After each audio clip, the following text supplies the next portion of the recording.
ಮೇನ್ಸಿಗೆ ಯಾವ ರೀತಿಯಾಗಿದೆ, ಸಂವಿಧಾನ ಎಷ್ಟೊಂದು ಇಂಪಾರ್ಟೆಂಟು ಅದ್ರ ಬಗ್ಗೆ ಅರ್ಥ ಮಾಡ್ಕೊಂಡ್ವಿ. ನಂತರ ಏನಂತ ಹೇಳಿದ್ರೆ, ಆಮೇಲೆ ನಮ್ಮ ಸಂವಿಧಾನವನ್ನ ನಾವು ಮುಂದೆ ಅರ್ಥ ಮಾಡೋದಕ್ಕಿಂತ ಮುಂಚೆ ಏನಂತ ಹೇಳಿದ್ರೆ ಸ್ನೇಹಿತರೆ, ಹಿಸ್ಟೋರಿಕಲ್ ಬ್ಯಾಕ್ಗ್ರೌಂಡ್ ನಮಗೆ ತುಂಬಾ ಅವಶ್ಯಕವಾಗಿರ್ತದೆ. ಯಾಕಂತ ಹೇಳಿದ್ರೆ ಯಾವುದೋ ಒಂದು ಸಂವಿಧಾನವನ್ನ ಅರ್ಥ ಮಾಡ್ಕೋಬೇಕಾಗಿತ್ತು ಅಂತ ಹೇಳಿದ್ರೆ ನಮ್ಗೆ ಅದರ ಒಂದು ಮೂಲದ ಬಗ್ಗೆ ಗೊತ್ತಾಗಬೇಕಾಗ್ತದ, ಅದರ ಒಂದು ಐತಿಹಾಸಿಕ ಪರಿಕಲ್ಪನೆ ನಮಗೆ ಗೊತ್ತಾಗಬೇಕಾಗ್ತದ. ಆ ಉದ್ದೇಶಕ್ಕೋಸ್ಕರ ಒಂದು ಇತಿಹಾಸವನ್ನ ನಾವು ನೋಡ್ಕೊಂಡ್ವಿ. ಹಾಗಾದ್ರೆ ಕೆಲವೊಂದಿಷ್ಟು ಹಲವಾರು ರೀತಿಯಾಗಿರ್ತಕ್ಕಂಥ ಕಾಯ್ದೆ ಕಾನೂನುಗಳನ್ನು ನಾವಲ್ಲಿ ಅರ್ಥ ಮಾಡ್ಕೊಂಡ್ವಿ. ಹಾಗಾದ್ರೆ ಇಲ್ಲಿ ಮುಖ್ಯವಾಗಿ ಮುಂದಿನ ಅಧ್ಯಯನಕ್ಕೆ ಹೋಗೋದಕ್ಕಿಂತ ಮುಂಚೆ ಏನಂತ ಹೇಳಿದ್ರೆ ಕೆಲವೊಂದಿಷ್ಟು ಕಾಯ್ದೆ ಕಾನೂನುಗಳನ್ನ ರಿಕ್ಯಾಪ್ ಮಾಡೋಣ ಸ್ನೇಹಿತರೆ. ಅಂದ್ರೆ ಅವುಗಳನ್ನ ಪುನರ್ಮನನ ಮಾಡೋಣ. ಹಿಂದೆ ಇರತಕ್ಕಂಥ ವಿಷಯವನ್ನ ಮತ್ತೆ ಮುಂದಿನ ಅಧ್ಯಯನಕ್ಕೆ ನಮಗೆ ಪೂರಕ ಆಗುವ ಒಂದು ಉದ್ದೇಶಕ್ಕೋಸ್ಕರ ಆ ಕಲಿತಿರ್ತಕ್ಕಂಥ ವಿಷಯವನ್ನ ಒಂಚೂರು ರಿಕ್ಯಾಪ್ ಮಾಡಿದ್ರೆ, ರಿವಿಷನ್ ಮಾಡಿದ್ರೆ ಮುಂದಿನ ಅಧ್ಯಯನಕ್ಕೆ ಒಂದು ಸಹಕಾರಿ ಆಗ್ತದ ಅನ್ನುವಂಥದ್ದು ನನ್ನ ಒಂದು ಭಾವನೆ. ಹಾಗಾದ್ರೆ ಇಲ್ಲಿ ಮುಖ್ಯವಾಗಿ ಹಿಸ್ಟೋರಿಕಲ್ ಬ್ಯಾಕ್ಗ್ರೌಂಡ್,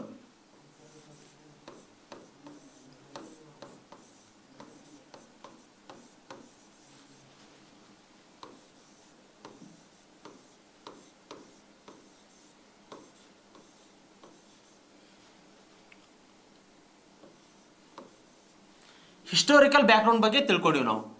ಇದರಲ್ಲಿ ಈ ಐತಿಹಾಸಿಕ ಹಿನ್ನೆಲೆಯಲ್ಲಿ, ಭಾರತ ಸಂವಿಧಾನದ ಒಂದು ಐತಿಹಾಸಿಕ ಹಿನ್ನೆಲೆಯಲ್ಲಿ ಇಲ್ಲಿ ಯಾವೆಲ್ಲ ವಿಷಯಗಳನ್ನ ತಿಳ್ಕೊಂಡಿದ್ದೇವಲ್ಲ ಅದನ್ನ ಒಂಚೂರು ರಿವಿಷನ್ ಮಾಡ್ತೀನಿ. ಅಂದ್ರೆ ನಿಮ್ಗೆ ಏನು ಗೊತ್ತಾಗುತ್ತೆ, ಸುಮಾರು ದಿನಗಳ ನಂತರ ಕ್ಲಾಸ್ ಗ್ಯಾಪ್ ಆಗಿದೆಯಲ್ಲ, ಆ ಉದ್ದೇಶಕ್ಕೆ ಹೊಸ ವಿಷಯಕ್ಕೆ ನಿಮಗೆ ಟಚ್ ಕೊಟ್ಟಂಗೆ ಆಗ್ತದ, ಹೊಸ ವಿಷಯ ಕೊಡ್ಲಿಕ್ಕೆ ನಿಮಗೆ ಪ್ರೇರೇಪಣೆ ಕೊಟ್ಟಂಗೆ ಆಗ್ತದ.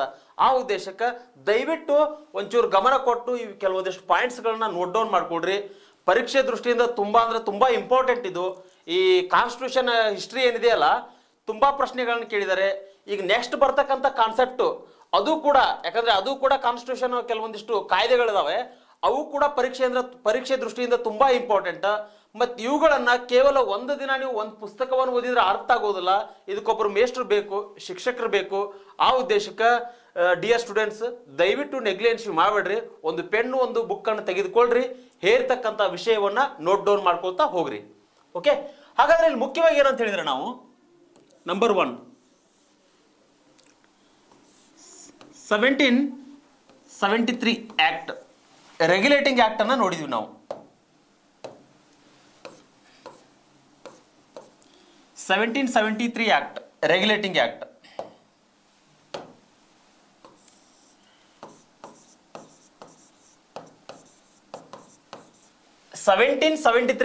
ರೆಗ್ಯುಲೇಟಿಂಗ್ ಆಕ್ಟ್ ಬಗ್ಗೆ ತಿಳ್ಕೊಂಡ್ವಿ ಒಂದೇ ಕ್ಲಾಸ್ನಲ್ಲಿ. ಅಂದ್ರೆ ಬ್ರಿಟಿಷರು ಏನ್ ಮಾಡಿದ್ರ ಅಂತ ಹೇಳಿದ್ರ, ಅಲ್ಲಿ ಈಸ್ಟ್ ಇಂಡಿಯಾ ಕಂಪನಿ ಜೊತೆಗೆ, ಈಸ್ಟ್ ಇಂಡಿಯಾ ಕಂಪನಿ ಭಾರತದಲ್ಲಿ ಒಂದು ವ್ಯಾಪಾರ ವಹಿವಾಟವನ್ನು ಮಾಡುವಂತ ಉದ್ದೇಶಕ್ಕೋಸ್ಕರ ಇಂಗ್ಲೆಂಡಿನ ರಾಣಿ ಎಲಿಜಬೆತ್ ಇಂದ ಏನಾಗ್ತದ, ಈಸ್ಟ್ ಇಂಡಿಯಾ ಕಂಪನಿಗೆ ಒಂದು ಅವಕಾಶ ಸಿಗ್ತದ, ಭಾರತದಲ್ಲಿ ವ್ಯಾಪಾರ ವಹಿವಾಟವನ್ನು ಮಾಡ್ಲಿಕ್ಕೆ ಒಂದು ಅವಕಾಶ ಸಿಗ್ತದ.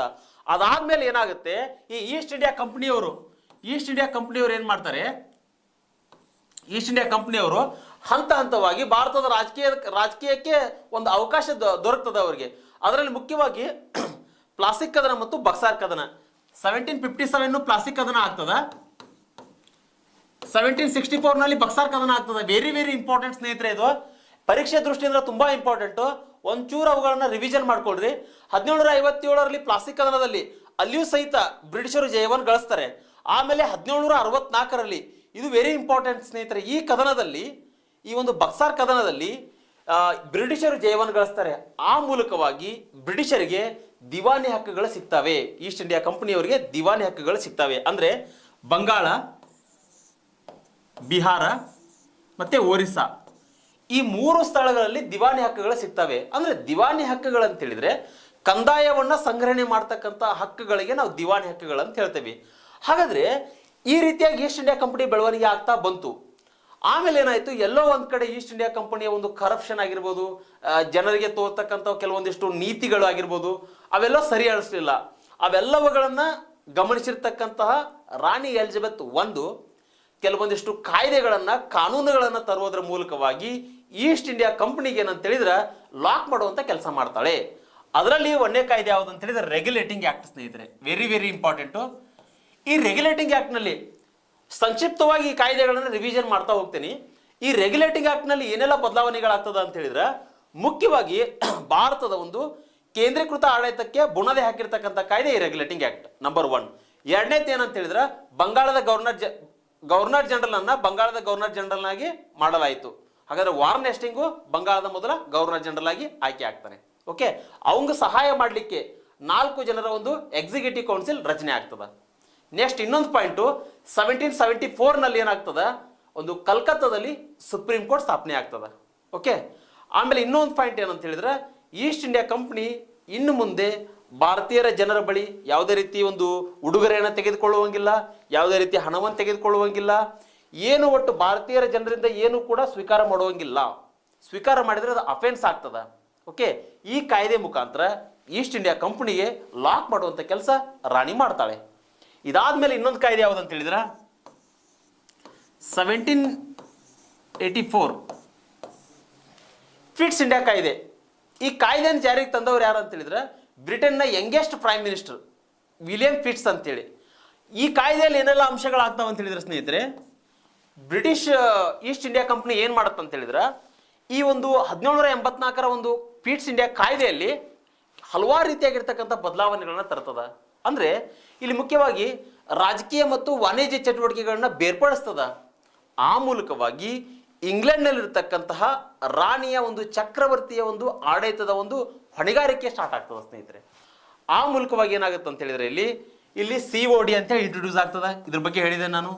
COD ಕೋರ್ಟ್ ಆಫ್ ಡೈರೆಕ್ಟರ್, ಆಮೇಲೆ BOC ಬೋರ್ಡ್ ಆಫ್ ಕಂಟ್ರೋಲರ್. ಇವೆರಡು ಅಂದ್ರೆ ಡ್ಯುಯಲ್ ಗೌರ್ಮೆಂಟ್ ಸ್ಟಾರ್ಟ್ ಆಗ್ತದೆ. ಯಾವ ಕಾಯ್ದೆಯಲ್ಲಿ? ಈ ಒಂದು ಫಿಟ್ಸ್ ಇಂಡಿಯಾ ಕಾಯ್ದೆಯಲ್ಲಿ ಡ್ಯುಯಲ್ ಗೌರ್ಮೆಂಟ್ ಸ್ಟಾರ್ಟ್ ಆಗ್ತದೆ. COD ಮತ್ತು BOC ವೆರಿ ವೆರಿ ಇಂಪಾರ್ಟೆಂಟು. ಈ ಕೋರ್ಟ್ ಆಫ್ ಡೈರೆಕ್ಟರ್ನಲ್ಲಿ ಏನಂತ ಹೇಳಿದ್ರೆ 24 ಜನ ಇರ್ತಾರೆ. ಅವ್ರ ಕೆಲಸ ಏನಂತ ಹೇಳಿದ್ರೆ ಕಂಪನಿಯ ಒಂದು ಕಮರ್ಷಿಯಲ್ ಅಫೇರ್ಸ್ ನೋಡ್ತಕ್ಕಂಥದ್ದು. BOC ಬೋರ್ಡ್ ಆಫ್ ಕಂಟ್ರೋಲರ್, ಇವ್ರ ಕೆಲಸ ಏನಂತ ಹೇಳಿದ್ರೆ ಕಂಪನಿಯ ಒಂದು ಸೈನ್ಯದ ಒಂದು ಕೆಲಸಗಳನ್ನ ನಿರ್ವಹಿಸ್ತಕ್ಕಂಥದ್ದು. ಅದೇ ರೀತಿಯಾಗಿ ನಾಗರಿಕರ ಒಂದು ಕುಂದುಕೊರತೆಗಳನ್ನು ನೋಡುವಂಥ ಕೆಲಸ ಬೋರ್ಡ್ ಆಫ್ ಕಂಟ್ರೋಲರ್ ಅವರದು. ಓಕೆ, ಇವೆರಡು ವೆರಿ ಇಂಪಾರ್ಟೆಂಟ್ ಸ್ನೇಹಿತರೆ. ಯಾಕಂದ್ರೆ ದ್ವಿ ಸರ್ಕಾರವನ್ನ ಡ್ಯುಯಲ್ ಸಿಸ್ಟಮ್ ಅನ್ನ ಜಾರಿಗೆ ತಂದ ಕಾಯ್ದೆ ಯಾವುದು ಅಂತ ಕೇಳಿದರೆ ಅದರಲ್ಲಿ 1784 ಆಕ್ಟ್ ನೀವು ಹಾಕ್ಬೇಕಾಗ್ತದೆ. ಪರೀಕ್ಷೆ ದೃಷ್ಟಿಯಿಂದ ತುಂಬಾ ಇಂಪಾರ್ಟೆಂಟು, ನೆನ್ಪಿಟ್ಕೊಳ್ರಿ. ಇದಾದ್ಮೇಲೆ ಥರ್ಡ್ 1786. ಇಲ್ಲಿ ಕೂಡ ಏನಾಗುತ್ತೆ, ಈ 1786 ನಲ್ಲಿ ಈ ಗವರ್ನರ್ ಜನರಲ್ ಏನಿದ್ದಲ್ಲ, ಆ ಗವರ್ನರ್ ಜನರಲ್ನ ಈಸ್ಟ್ ಇಂಡಿಯಾ ಕಂಪನಿಯ ಸೇನಾ ಪಡೆಗಳ ಮುಖ್ಯಸ್ಥರನ್ನಾಗಿ ಮಾಡಲಾಗ್ತದೆ. ಅಷ್ಟೇ ಸ್ನೇಹಿತರೆ. ನೆಕ್ಸ್ಟ್ ಇದನ್ನ ಎರೈಸ್ ಮಾಡ್ತಾನೆ ಸ್ನೇಹಿತರೆ ನಾನು. ನೆಕ್ಸ್ಟ್ ಏನಂತ ಹೇಳಿದ್ರೆ ಓಕೆ, ಇಲ್ಲಿ 1793 ಇಂದ ಚಾರ್ಟರಿ ಆಕ್ಟ್ ಸ್ಟಾರ್ಟ್ ಆಗ್ತವೆ. ಓಕೆ, ನಂಬರ್ 4 ಚಾರ್ಟರಿ ಆಕ್ಟ್ ಸ್ಟಾರ್ಟ್ ಆಗ್ತವೆ. ಈ ಚಾರ್ಟರಿ ಆಕ್ಟ್ ವೆರಿ ಇಂಪಾರ್ಟೆಂಟು. ಓಕೆ, ಆಮೇಲೆ 1813 ಇಂದ ಚಾರ್ಟರಿ ಆಕ್ಟ್ ಸ್ಟಾರ್ಟ್ ಆಗ್ತವೆ. 1833 ಇದು ಚಾರ್ಟರಿ ಆಕ್ಟು. ನಂಬರ್ 7 1853 ಇದು ಚಾರ್ಟರ್ ಆಕ್ಟ್. ಅಂದ್ರೆ ಇಲ್ಲಿಂದ ಚಾರ್ಟರ್ ಆಕ್ಟ್ ಸ್ಟಾರ್ಟ್ ಆಗ್ತವೆ 1793 ಇಂದ. ಏನೆಲ್ಲ ಬದಲಾವಣೆಗಳಾಗ್ತಾವ ಅಂತ ಹೇಳಿದ್ರೆ ಈ 1793 ಅಲ್ಲಿ ಕೂಡ ಬದಲಾವಣೆಗಳಾಗ್ತವೆ. ಅಂದ್ರೆ ಬ್ರಿಟಿಷರು ಈ ಚಾರ್ಟರ್ ಆಕ್ಟ್ಗಳನ್ನ ತರುವುದರ ಮೂಲಕವಾಗಿ ಹಲವಾರು ರೀತಿಯಾಗಿರ್ತಕ್ಕಂಥ ನಿಯಂತ್ರಣಗಳನ್ನ ತರಲಿಕ್ಕೆ ಸ್ಟಾರ್ಟ್ ಮಾಡ್ತಾರೆ. ಹಾಗಾದ್ರೆ ಇದರಲ್ಲಿ ಇಂಪಾರ್ಟೆಂಟ್ ಯಾವುದು ಅಂತ ಹೇಳಿದ್ರೆ 1813 ಅಂದ್ರೆ 1813ರ ಒಂದು ಕಾಯ್ದೆ. ಈ ಕಾಯ್ದೆಯಲ್ಲಿ ಏನಾಗುತ್ತೆ ಅಂತ ಹೇಳಿದ್ರೆ ಈಗಾಗಲೇ ಹೇಳಿದೆ ನಾ, ಟ್ರೇಡ್ ಆಫ್ ಮೊನೋಪಲಿ ಅಂದ್ರೆ ವ್ಯಾಪಾರವನ್ನು ಏನಂತ ಹೇಳಿದ್ರೆ ಬ್ರಿಟನ್ನಲ್ಲಿರ್ತಕ್ಕಂಥ ಎಲ್ಲ ಕಂಪನಿಗಳು ಸಹಿತ ಭಾರತಕ್ಕೆ ಬಂದ್ಬಿಟ್ಟು ವ್ಯಾಪಾರ ವಹಿವಾಟವನ್ನು ಮಾಡಬಹುದು. ಅದಕ್ಕೆ ಟ್ರೇಡ್ ಆಫ್ ಮೊನೋಪಲಿ ಅಂತೇಳಿ ಕರಿತೇವೆ ನಾವು. ಜೊತೆಗೆ ಇನ್ನೂ ಒಂದು ಪಾಯಿಂಟ್ ಏನಂತ ಹೇಳಿದ್ರೆ ಈ 1813 ಕಾಯ್ದೆಯಲ್ಲಿ ಬ್ರಿಟಿಷರಿಗೆ ಒಂದು ಅತ್ಯಂತ ಅವಶ್ಯಕವಾಗಿ ಬೇಕಾಗಿರ್ತಕ್ಕಂಥದ್ದು ಏನಂತ ಹೇಳಿದ್ರೆ ಸ್ನೇಹಿತರೆ ಮ್ಯಾನ್ ಪವರ್. ಈ ಮ್ಯಾನ್ ಪವರ್ ಅತ್ಯಂತ ಅವಶ್ಯಕವಾಗಿ ಬೇಕಾಗಿತ್ತು ಅವ್ರಿಗೆ. ಆ ಉದ್ದೇಶಕ್ಕೋಸ್ಕರ ಆ ಇಂಗ್ಲೆಂಡಿನಿಂದ ಇಲ್ಲಿ ಭಾರತಕ್ಕೆ ಅಲ್ಲಿರ್ತಕ್ಕಂಥ ಜನರನ್ನು ತೊಗೊಂಬಂದು ಇಲ್ಲಿ ಅವ್ರಿಗೆ ಕೆಲಸವನ್ನು ಮಾಡ್ತಕ್ಕಂಥದ್ದು ಅಸಾಧ್ಯವಾಗಿರ್ತಕ್ಕಂಥ ಮಾತಾಗಿತ್ತು. ಜೊತೆಗೆ ದುಂದು ವೆಚ್ಚ ಕೂಡ ತುಂಬಾ ಆಗ್ತಾ ಇತ್ತು ಸ್ನೇಹಿತರೆ. ಆ ಉದ್ದೇಶಕ್ಕೋಸ್ಕರ ಇಲ್ಲಿ ಏನಾಗಿತ್ತು, ಈ 1813ರ ಕಾಯ್ದೆ ಪ್ರಕಾರ ಈ ಇಂಗ್ಲಿಷ್ ಶಿಕ್ಷಣವನ್ನು ಶಿಫಾರಸು ಮಾಡಲಾಗ್ತದ. ಭಾರತೀಯರು ಏನಾದ್ರು ಕಲಿತಾರಪ್ಪ ಅಂತ ಹೇಳಿದ್ರೆ ಅವ್ರ ಎಜುಕೇಶನ್ಗೆ 1 ಲಕ್ಷ ರೂಪಾಯಿ ತೆಗೆದುಕೊಳ್ಳಕ್ಕೆ ಸ್ಟಾರ್ಟ್ ಮಾಡ್ತಾರೆ. ಯಾರಂತ ಹೇಳಿದ್ರೆ ಸ್ನೇಹಿತರೆ ಬ್ರಿಟಿಷರು. ಅಷ್ಟೊಂದು ಜಾಣರಿದ್ರು ಅವರು. ಆಮೇಲೆ ಈ 1813ರ ಕಾಯ್ದೆ ಪ್ರಕಾರ ಏನಾಗುತ್ತೆ ಅಂತ ಹೇಳಿದ್ರೆ ಅಲ್ಲಿ ಕ್ರಿಶ್ಚಿಯನ್ ಮಿಷನರಿಗಳು ಬರ್ತಾವ ಸ್ನೇಹಿತರೆ ಭಾರತಕ್ಕೆ. ಅಂದ್ರೆ ಇದು ಮುಂದೆ ಎಫೆಕ್ಟ್ ಆಗ್ತದ ಸ್ನೇಹಿತರೆ. ಕ್ರಿಶ್ಚಿಯನ್ ಮಿಷನರಿಗಳಂತ ಹೇಳಿದ್ನಲ್ಲ, ಇದು 1857 ರಿವೋಲ್ಟ್ಗೆ ಕಾರಣ ಆಗ್ತದ. ಯಾವ ರೀತಿ ಅಂತ ಹೇಳಿದ್ರ, ಈ ಕ್ರಿಶ್ಚಿಯನ್ ಮಿಷನರಿಗಳನ್ನ ತೊಗೊಂಬಂದ್ಬಿಟ್ಟು ಇಲ್ಲಿ ಒಂದು ಭಾರತದಲ್ಲಿ ಒಂದು ಧರ್ಮ ಯುದ್ಧ ಸ್ಟಾರ್ಟ್ ಆಗ್ತದೆ ಸ್ನೇಹಿತರೆ. ಓಕೆ, ಆ ಉದ್ದೇಶಕ್ಕೋಸ್ಕರ ರಿವೋಲ್ಟ್ ಆಗ್ತದ. ಅದು ನೆಕ್ಸ್ಟ್ ಬರ್ತಕ್ಕಂಥ ಒಂದು ಅಧ್ಯಯನದಲ್ಲಿ ನಾ ಹೇಳ್ಕೊಡ್ತೇನೆ ನಿಮಗೆ. ಇನ್ನು 1833 ಕಾಯ್ದೆ. ಈ ಕಾಯ್ದೆ ಕೂಡ ವೆರಿ ಇಂಪಾರ್ಟೆಂಟು. ಯಾಕಂತ ಹೇಳಿದ್ರೆ ಬಂಗಾಳದ ಗವರ್ನರ್ ಇದ್ದ, ಅವನನ್ನು ಭಾರತದಲ್ಲಿ ಬಂಗಾಳದ ಗವರ್ನರನ್ನ ಭಾರತದ ಗವರ್ನರ್ ಜನರಲ್ ಆಗಿ ಮಾಡಲಾಗ್ತದ. ಓಕೆ, ಹಾಗಾದ್ರೆ ಲಾರ್ಡ್ ವಿಲಿಯಂ ಬೆಂಟಿಕ್ ಮೊದಲ ಭಾರತದ ಗವರ್ನರ್ ಜನರಲ್, ವೆರಿ ಇಂಪಾರ್ಟೆಂಟ್. ಅವಂಗ ಸಹಾಯ ಮಾಡಲಿಕ್ಕೆ 15 ಜನರ ಒಂದು ಕೌನ್ಸಿಲ್, ಎಕ್ಸಿಕ್ಯೂಟಿವ್ ಕೌನ್ಸಿಲ್ ಅನ್ನು ನೇಮಕ ಮಾಡ್ತಾರೆ. ಇದನ್ನೆಲ್ಲ ನೀವು ನೆನಪಿಟ್ಕೊಳ್ರಿ, ವೆರಿ ವೆರಿ ಇಂಪಾರ್ಟೆಂಟು. ಆಮೇಲೆ ಲಾ ಕಮಿಷನ್ ಕೂಡ ನೇಮಕ ಆಗ್ತದ. 1833 ಕಾಯ್ದೆಯಲ್ಲಿ ಲಾ ಕಮಿಷನ್, ಮೆಕಾಲೆ ಅವರ ನೇತೃತ್ವದೊಳಗಡೆ ಲಾ ಕಮಿಷನ್ ನೇಮಕ ಆಗ್ತದ. ನೆನ್ಪಿಟ್ಕೊಳ್ರಿ ಸ್ನೇಹಿತರೆ, ಪರೀಕ್ಷೆ ಕೇಳ್ತಾರೆ, ವೆರಿ ವೆರಿ ಇಂಪಾರ್ಟೆಂಟು. ಮತ್ತು ಈ ಸಬ್ ಇನ್ಸ್ಪೆಕ್ಟ್ರು PC ಓದ್ತಕ್ಕಂಥ ಹುಡುಗರಿಗೆ IPC ಇಂಟ್ರೊಡ್ಯೂಸ್ ಮಾಡಿದವ್ರು ಯಾರು ಅಂತ ಕೇಳ್ತಾರ, ಲಾರ್ಡ್ ಮೆಕಾಲೆ. ನೆನ್ಪಿಟ್ಕೊಳ್ರಿ, ಒನ್ ಅಂಕ ನಿಮ್ಗೆ ಫಿಕ್ಸ್ ಅದು. ಇಂಥ ಕೆಲವೊಂದಿಷ್ಟು 1 ಲೈನರ್ ಪ್ರಶ್ನೆಗಳನ್ನು ನೀವು ಸರಿಯಾಗಿ ಓದ್ಕೊಳ್ಬೇಕು. ಓಕೆ, ಇನ್ನು 1853 ಈ ಕಾಯ್ದೆ ಅಂತ ಹೇಳಿದ್ರೆ ಸ್ನೇಹಿತರೆ, ಈ ಕಾಯ್ದೆಯಲ್ಲಿ ಕೂಡ ಏನಾಗುತ್ತೆ, ಈ board of controller, court of director ಏನಿದ್ರಲ್ಲ, ಅವರ ಒಂದು ಶಕ್ತಿ ಸಾಮರ್ಥ್ಯಗಳನ್ನ ಕಡಿಮೆ ಮಾಡ್ತಾ ಹೋಗ್ತಾರೆ ಸ್ನೇಹಿತರೆ ಬ್ರಿಟಿಷರು. ಅಂದ್ರೆ ಅವ್ರಿಗೆ ಏನಾಗುತ್ತೆ ಅಂತ ಹೇಳಿದ್ರೆ, ಬ್ರಿಟಿಷರಿಗೆ ಎಲ್ಲೋ ಒಂದ್ ಕಡೆ ಅನಿಸ್ತದ, ಇಲ್ಲಿ ಒಂದು ಈಸ್ಟ್ ಇಂಡಿಯಾ ಕಂಪನಿ. ಓಕೆ, ಆ ಈಸ್ಟ್ ಇಂಡಿಯಾ ಕಂಪನಿ ಈ ಈಸ್ಟ್ ಇಂಡಿಯಾ ಕಂಪನಿ ಎಲ್ಲೋ ಒಂದ್ ಕಡೆ ಏನಂತ ಹೇಳಿದ್ರೆ ಆಡಳಿತದ ದುರುಪಯೋಗವನ್ನು ತೆಗೆದುಕೊಂಡು ಏನೋ ಒಂದು ಆಡಳಿತವನ್ನು ಸರಿ ಮಾಡಲಿಲ್ಲ, ಜನರಿಗೆ ಹಲವಾರು ರೀತಿಯಾಗಿರ್ತಕ್ಕಂಥ ಶೋಷಣೆಗಳನ್ನ ಮಾಡ್ಲಿಕ್ಕೆ ಸ್ಟಾರ್ಟ್ ಮಾಡ್ತು. ಜೊತೆಗೆ ಏನಂತ ಹೇಳಿದ್ರೆ ಹಲವಾರು ರೀತಿಯಾಗಿರ್ತಕ್ಕಂಥ ಶೋಷಣೆಗಳನ್ನ ಮಾಡ್ಲಿಕ್ಕೆ ಸ್ಟಾರ್ಟ್ ಮಾಡ್ತು. ಆಮೇಲೆ ಅದ್ರ ಜೊತೆಗೆ ಬ್ರಿಟನ್ನ ರಾಣಿಗೂ ಅವಳಿಗೂ ಅನಿಸ್ತು, ಒಂದು ಕಡೆ ಭಾರತದ ರುಚಿ ಅನಿಸ್ತು ಅವಳಿಗೆ. ಭಾರತದಲ್ಲಿ ಒಂದು ಸಂಪನ್ಮೂಲ ಅದ, ಭಾರತದಲ್ಲಿ ಮ್ಯಾನ್ ಪವರ್ ಬೇಕಾಗ್ತದ. ಹಾಗಾದ್ರೆ ಅದೊಂದು ವಸಾಹತಶಾಹಿ ಕಾಲನಿಸಮ್ ಮಾಡ್ಕೊಂಡಿದ್ದೇವೆ ನಾವು ಭಾರತವನ್ನ. ಅಲ್ಲಿರ್ತಕ್ಕಂಥ ಸಂಪನ್ಮೂಲಗಳನ್ನು ನಾವು ಟ್ರೇಡ್ ಆ್ಯಂಡ್ ಕಮ್ಯುನಿಕೇಶನ್ ಯೂಸ್ ಮಾಡ್ಬೋದು. ಓಕೆ, ಕಮರ್ಷಿಯಲ್ ಯೂಸ್ ಮಾಡ್ಬೋದು. ಅವೆಲ್ಲವುಗಳನ್ನು ತಿಳ್ಕೊಂಡು ಹಂತ ಹಂತವಾಗಿ ಏನು ಮಾಡ್ತು ಅಂತ ಹೇಳಿದ್ರೆ, ಬ್ರಿಟನ್ ರಾಣಿ ಏನು ಮಾಡಿದ್ಲು, ಭಾರತದ ಒಂದು ಆಡಳಿತದ ಚುಕ್ಕಾಣಿಯನ್ನು ಹಿಡ್ಲಿಕ್ಕೆ ಸ್ಟಾರ್ಟ್ ಮಾಡಿದ್ಲು. ಬಟ್ ನಮ್ಮಲ್ಲಿ ಏನು ಮಾಡಿದ್ರು, ನಮ್ಮಲ್ಲಿ ಕೆಲವೊಂದಿಷ್ಟು ಹೋರಾಟಗಾರರ ವಿರೋಧವನ್ನೇ ವ್ಯಕ್ತಪಡಿಸಿದ್ರು.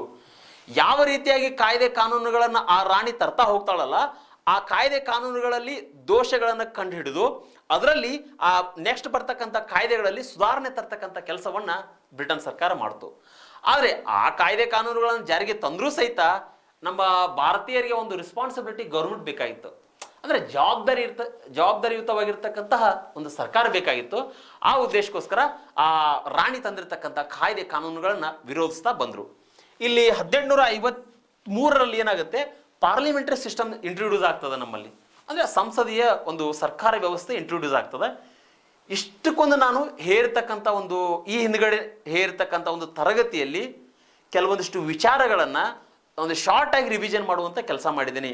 ಇನ್ನು ಮುಂದಿನ ಕರ್ತವ್ಯ ಏನಂತ ಹೇಳಿದ್ರೆ, ಪ್ರತಿನಿತ್ಯ ಸ್ನೇಹಿತರೆ ಈ ಆಕ್ಟ್ಗಳು ಏನದಾವಲ್ಲ, ಕಾಯ್ದೆ ಕಾನೂನುಗಳನ್ನ ಪ್ರತಿನಿತ್ಯ ನೀವೇನಾದ್ರು ಹೊಸ ಅಧ್ಯಯನ ಓದ್ಬೇಕಾಗಿತ್ತು ಅಂತ ಹೇಳಿದ್ರೆ ಅದಕ್ಕಿಂತ ಮುಂಚೆ ಡೈಲಿ ಇದನ್ನ ರಿವಿಷನ್ ಮಾಡ್ತಾ ಹೋಗ್ರಿ. ನೀವು ಎಷ್ಟು ರಿವಿಷನ್ ಮಾಡ್ತಿರಲ್ಲ ಈ ಕಾಂಪಿಟೇಟಿವ್ ಎಕ್ಸಾಮ್ಸ್ನಲ್ಲಿ, ಅಷ್ಟು ಸಕ್ಸಸ್ ರೇಟ್ ನಿಮ್ಗೆ ಜಾಸ್ತಿ ಆಗ್ತದೆ. ರಿವಿಷನ್ ಕೆಲವೊಂದಿಷ್ಟು ಪುಸ್ತಕಗಳನ್ನು ಒಂದೊಂದು ಹೊರಿಗಟ್ಲೆ ಪುಸ್ತಕ ತೊಗೊಂಬಂದು ಓದೋದಲ್ಲ, ಕೆಲವೊಂದಿಷ್ಟು ಪುಸ್ತಕ ತೊಗೊಂಬರ್ರಿ, ಇಂಪಾರ್ಟೆಂಟ್ ಆಗಿರ್ತಕ್ಕಂಥ ಪುಸ್ತಕಗಳನ್ನು ತೆಗೆದುಕೊಂಡು ಬಂದು ಅವುಗಳನ್ನು ನಿಮ್ಮದೇ ಆಗಿರ್ತಕ್ಕಂಥ ಕೈ ಬರದಲ್ಲಿ ನೋಟ್ಸನ್ನು ಮಾಡ್ಕೊಂಡು ಅದನ್ನು ರಿವಿಷನ್ ಮಾಡ್ತಾ ಓದ್ತಾ ಹೋಗ್ರಿ. ಪ್ರತಿನಿತ್ಯ ರಿವಿಷನ್ ಮಾಡಬೇಕು. ರಿವಿಷನ್ ಎಷ್ಟು ಮಾಡ್ತೀರಿ ಅಷ್ಟು ಸಕ್ಸಸ್ ಆಗ್ತೀರಿ. ಒಂದ್ಸಲ ಓದಿದ್ರೆ ಅರ್ಥ ಆಗೋದಿಲ್ಲ. ಓಕೆ, ಇಷ್ಟು ನೀವು ಫಾಲೋ ಮಾಡ್ಬೇಕು ಸ್ನೇಹಿತರೆ. ಇವೆಲ್ಲ ಕಾಯ್ದೆಗಳ ಬಗ್ಗೆ ನಾವು ಅರ್ಥ ಮಾಡ್ಕೊಂಡ್ವಿ. ಓಕೆ, ಹಾಗಾದ್ರೆ ಇನ್ನು ನೆಕ್ಸ್ಟ್ ನಾನು ಮುಂದಿನ ಒಂದು ಕಾನ್ಸೆಪ್ಟಿಗೆ ಹೋಗ್ಲಿಕ್ಕೆ ಪ್ರಯತ್ನ ಪಡ್ತೀನಿ. ಓಕೆ, ನೋಡಿ, ಈ ಒಂದು 1858ರ ಒಂದು ಕಾಯ್ದೆ ಏನಿದೆಯಲ್ಲ, ಇಲ್ಲಿ ಕ್ರೌನ್ ಬರ್ತಾಳೆ, ಇಲ್ಲಿ ರಾಣಿನ ಬರ್ತಾಳೆ. ವೆರಿ ವೆರಿ ಇಂಪಾರ್ಟೆಂಟ್ ಇದು, ನೆನ್ಪಿಟ್ಕೊಳ್ರಿ. ಈ ಒಂದು ಕಾಯ್ದೆಯನ್ನ ಹೇಳುವುದಕ್ಕಿಂತ ಮುಂಚೆ ನಾನು ಈ 1858 ಅಂದ್ರೆ ಭಾರತ ಸರ್ಕಾರದ ಕಾಯ್ದೆಯನ್ನ ಹೇಳುವುದಕ್ಕಿಂತ ಮುಂಚೆ ನಿಮಗೆ ಇಲ್ಲಿ ಏನು ತಿಳ್ಕೊಳ್ಬೇಕಾಗಿತ್ತು ಅಂತ ಹೇಳಿದ್ರೆ, ನೀವು ಕೆಲವೊಂದಿಷ್ಟು ವಿಚಾರಗಳನ್ನು ತಿಳ್ಕೊಳ್ಬೇಕು ನೀವು. ಯಾಕಂತ ಹೇಳಿದ್ರೆ ನಮ್ಮಲ್ಲಿ 1857ನಲ್ಲಿ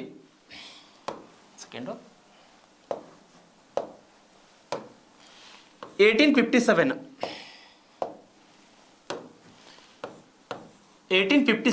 ವೆರಿ ಇಂಪಾರ್ಟೆಂಟ್ ಇದೊಂದು ರಿವೋಲ್ಟ್ ಆಗ್ತದ. ಇದನ್ನು ನಾವು ಅಂದರೆ ಈಗ 1858ರ ಕಾಯ್ದೆ ಹೇಳ್ಕೊಡ್ಬೇಕಾಗಿತ್ತು ನಿಮಗೆ ನಾನು. ಓಕೆ, ಆದರೆ ಇಲ್ಲಿ ಆ ಕಾಯ್ದೆಯನ್ನು ಹೇಳುವಕ್ಕಿಂತ ಮುಂಚೆ 1857ರಲ್ಲಿ ಕೆಲವೊಂದಿಷ್ಟು ಬದಲಾವಣೆಗಳಾಗ್ತವೆ. ಯಾಕೆ ಬದಲಾವಣೆ ಆಗ್ತಾವೆ ಅಂತ ಹೇಳಿದ್ರೆ 1773ರಿಂದ ಹಿಡ್ಕೊಂಡು ಓಕೆ ಇಲ್ಲಿ 1853ವರೆಗೂ ಸಹಿತ ಈ ಚಾರ್ಟರ್ ಆ್ಯಕ್ಟ್ವರೆಗೂ ಸಹಿತ ಬ್ರಿಟನ್ ಸರ್ಕಾರ ಏನು ಮಾಡ್ತು, ಹಲವಾರು ರೀತಿಯಾಗಿರ್ತಕ್ಕಂಥ ಸುಧಾರಣೆಗಳನ್ನು ಜಾರಿಗೆ ತಂದರೂ ಸಹಿತ ಎಲ್ಲೋ ಒಂದು ಕಡೆ ನಮ್ಮ ಭಾರತೀಯರ ಅಶೋತ್ತರಗಳನ್ನ ಈಡೇರಿಸುವಲ್ಲಿ ವಿಫಲರಾದ್ರಲ್ಲಿ. ಏನಂತ ಹೇಳಿದ್ರೆ ಸ್ನೇಹಿತರೆ, ಈ 1857ರ ದಂಗೆ ಆಗಲಿ ಕಾರಣಗಳೇನು, ಬ್ರಿಟಿಷರು ಕೆಲವು ಈಸ್ಟ್ ಇಂಡಿಯಾ ಕಂಪನಿ ಏನೆಲ್ಲ ನಮ್ಮ ಮೇಲೆ ದಬ್ಬಾಳಿಕೆಯನ್ನು ಮಾಡ್ತು, ಏನೆಲ್ಲ ನಮ್ಮ ಮೇಲೆ ಶೋಷಣೆಯನ್ನು ಮಾಡ್ತು, ಅದನ್ನೊಂಚೂರು ಶಾರ್ಟ್ ಆಗಿ ಹೇಳ್ತಾನೆ ನಿಮಗೆ. ಇಲ್ಲೇನಾಯ್ತು, ನಾನು ಈಗಾಗಲೇ ಹೇಳಿದೆ 1813ರ ಒಂದು ಚಾರ್ಟರ್ ಆ್ಯಕ್ಟ್ನಲ್ಲಿ ನಾನು ಅವಾಗಲೇ ಒತ್ತು ಕೊಟ್ಟು ಹೇಳಿದೆ ನಿಮಗೆ, ಬ್ರಿಟನ್ ಸರ್ಕಾರ ಏನು ಮಾಡ್ತು, ಭಾರತೀಯರಿಗೆ ಒಂದು ಇಂಗ್ಲಿಷ್ ಶಿಕ್ಷಣಕ್ಕೆ ಒತ್ತಾಯವನ್ನು ಮಾಡ್ತು, ಅಂದರೆ ಇಂಗ್ಲಿಷ್ ಶಿಕ್ಷಣಕ್ಕೆ ಶಿಫಾರಸನ್ನು ಮಾಡ್ತು. ಅದಾದಮೇಲೆ ನೇರವಾಗಿ ಕ್ರಿಶ್ಚಿಯನ್ ಮಿಷನರಿಗಳನ್ನು ಭಾರತದಲ್ಲಿ ಸ್ಥಾಪನೆ ಮಾಡ್ಲಿಕ್ಕೆ ಸ್ಟಾರ್ಟ್ ಮಾಡ್ತು. ಅಂದರೆ ಏನದರ ಅರ್ಥ, ಕ್ರಿಶ್ಚಿಯನ್ ಧರ್ಮವನ್ನು ಹೇರ್ಲಿಕ್ಕೆ ಸ್ಟಾರ್ಟ್ ಮಾಡಿದ್ರು, ನಮ್ಮ ಮೇಲೆ ಭಾರತೀಯರ ಮೇಲೆ ಕ್ರಿಶ್ಚಿಯನ್ ಧರ್ಮವನ್ನು ಹೇರ್ಲಿಕ್ಕೆ ಸ್ಟಾರ್ಟ್ ಮಾಡಿದ್ರು. ಹೀಗಾಗಿ ಎಲ್ಲೋ ಒಂದು ಕಡೆ ಅನಿಸ್ತು ಭಾರತೀಯರ ಜನರಿಗೆ ಅನಿಸ್ತು, ಬ್ರಿಟನ್ ಸರ್ಕಾರ ಈಸ್ಟ್ ಇಂಡಿಯಾ ಕಂಪನಿ ಏನು ಮಾಡ್ತಾ ಇದೆ, ನಮ್ಮ ಮೇಲೆ ಒಂದು ಧರ್ಮವನ್ನು ಹೇರ್ಲಿಕ್ಕೆ ಸ್ಟಾರ್ಟ್ ಮಾಡ್ತಾ ಇದೆ. ಯಾಕಂತೇಳಿದ್ರೆ ಹಿಂದೂ ಧರ್ಮ, ಮುಸ್ಲಿಂ ಧರ್ಮ, ಆಯಾ ಧರ್ಮದವರಿಗೆ ಅತ್ಯಂತ ಪವಿತ್ರವಾಗಿರ್ತಕ್ಕಂಥದ್ದು. ಓಕೆ, ಹಾಗಾದ್ರೆ ಇಲ್ಲಿ ಹಿಂದೂ ಧರ್ಮವನ್ನು ಹೊಂದಿರತಕ್ಕಂಥವ್ರು ಓಕೆ, ಅವ್ರದ್ದೇನಾಗಿತ್ತು, ಗಡ್ಡವನ್ನು ಬಿಡ್ತಕ್ಕಂಥದ್ದು, ಓಕೆ, ಕುಂಕುಮವನ್ನು ಹಚ್ತಕ್ಕಂಥದ್ದು, ಈ ಕೆಲವೊಂದಿಷ್ಟು ಸಂಸ್ಕೃತಿಗಳಿದ್ವು ಹಿಂದೂ ಧರ್ಮದಲ್ಲಿ.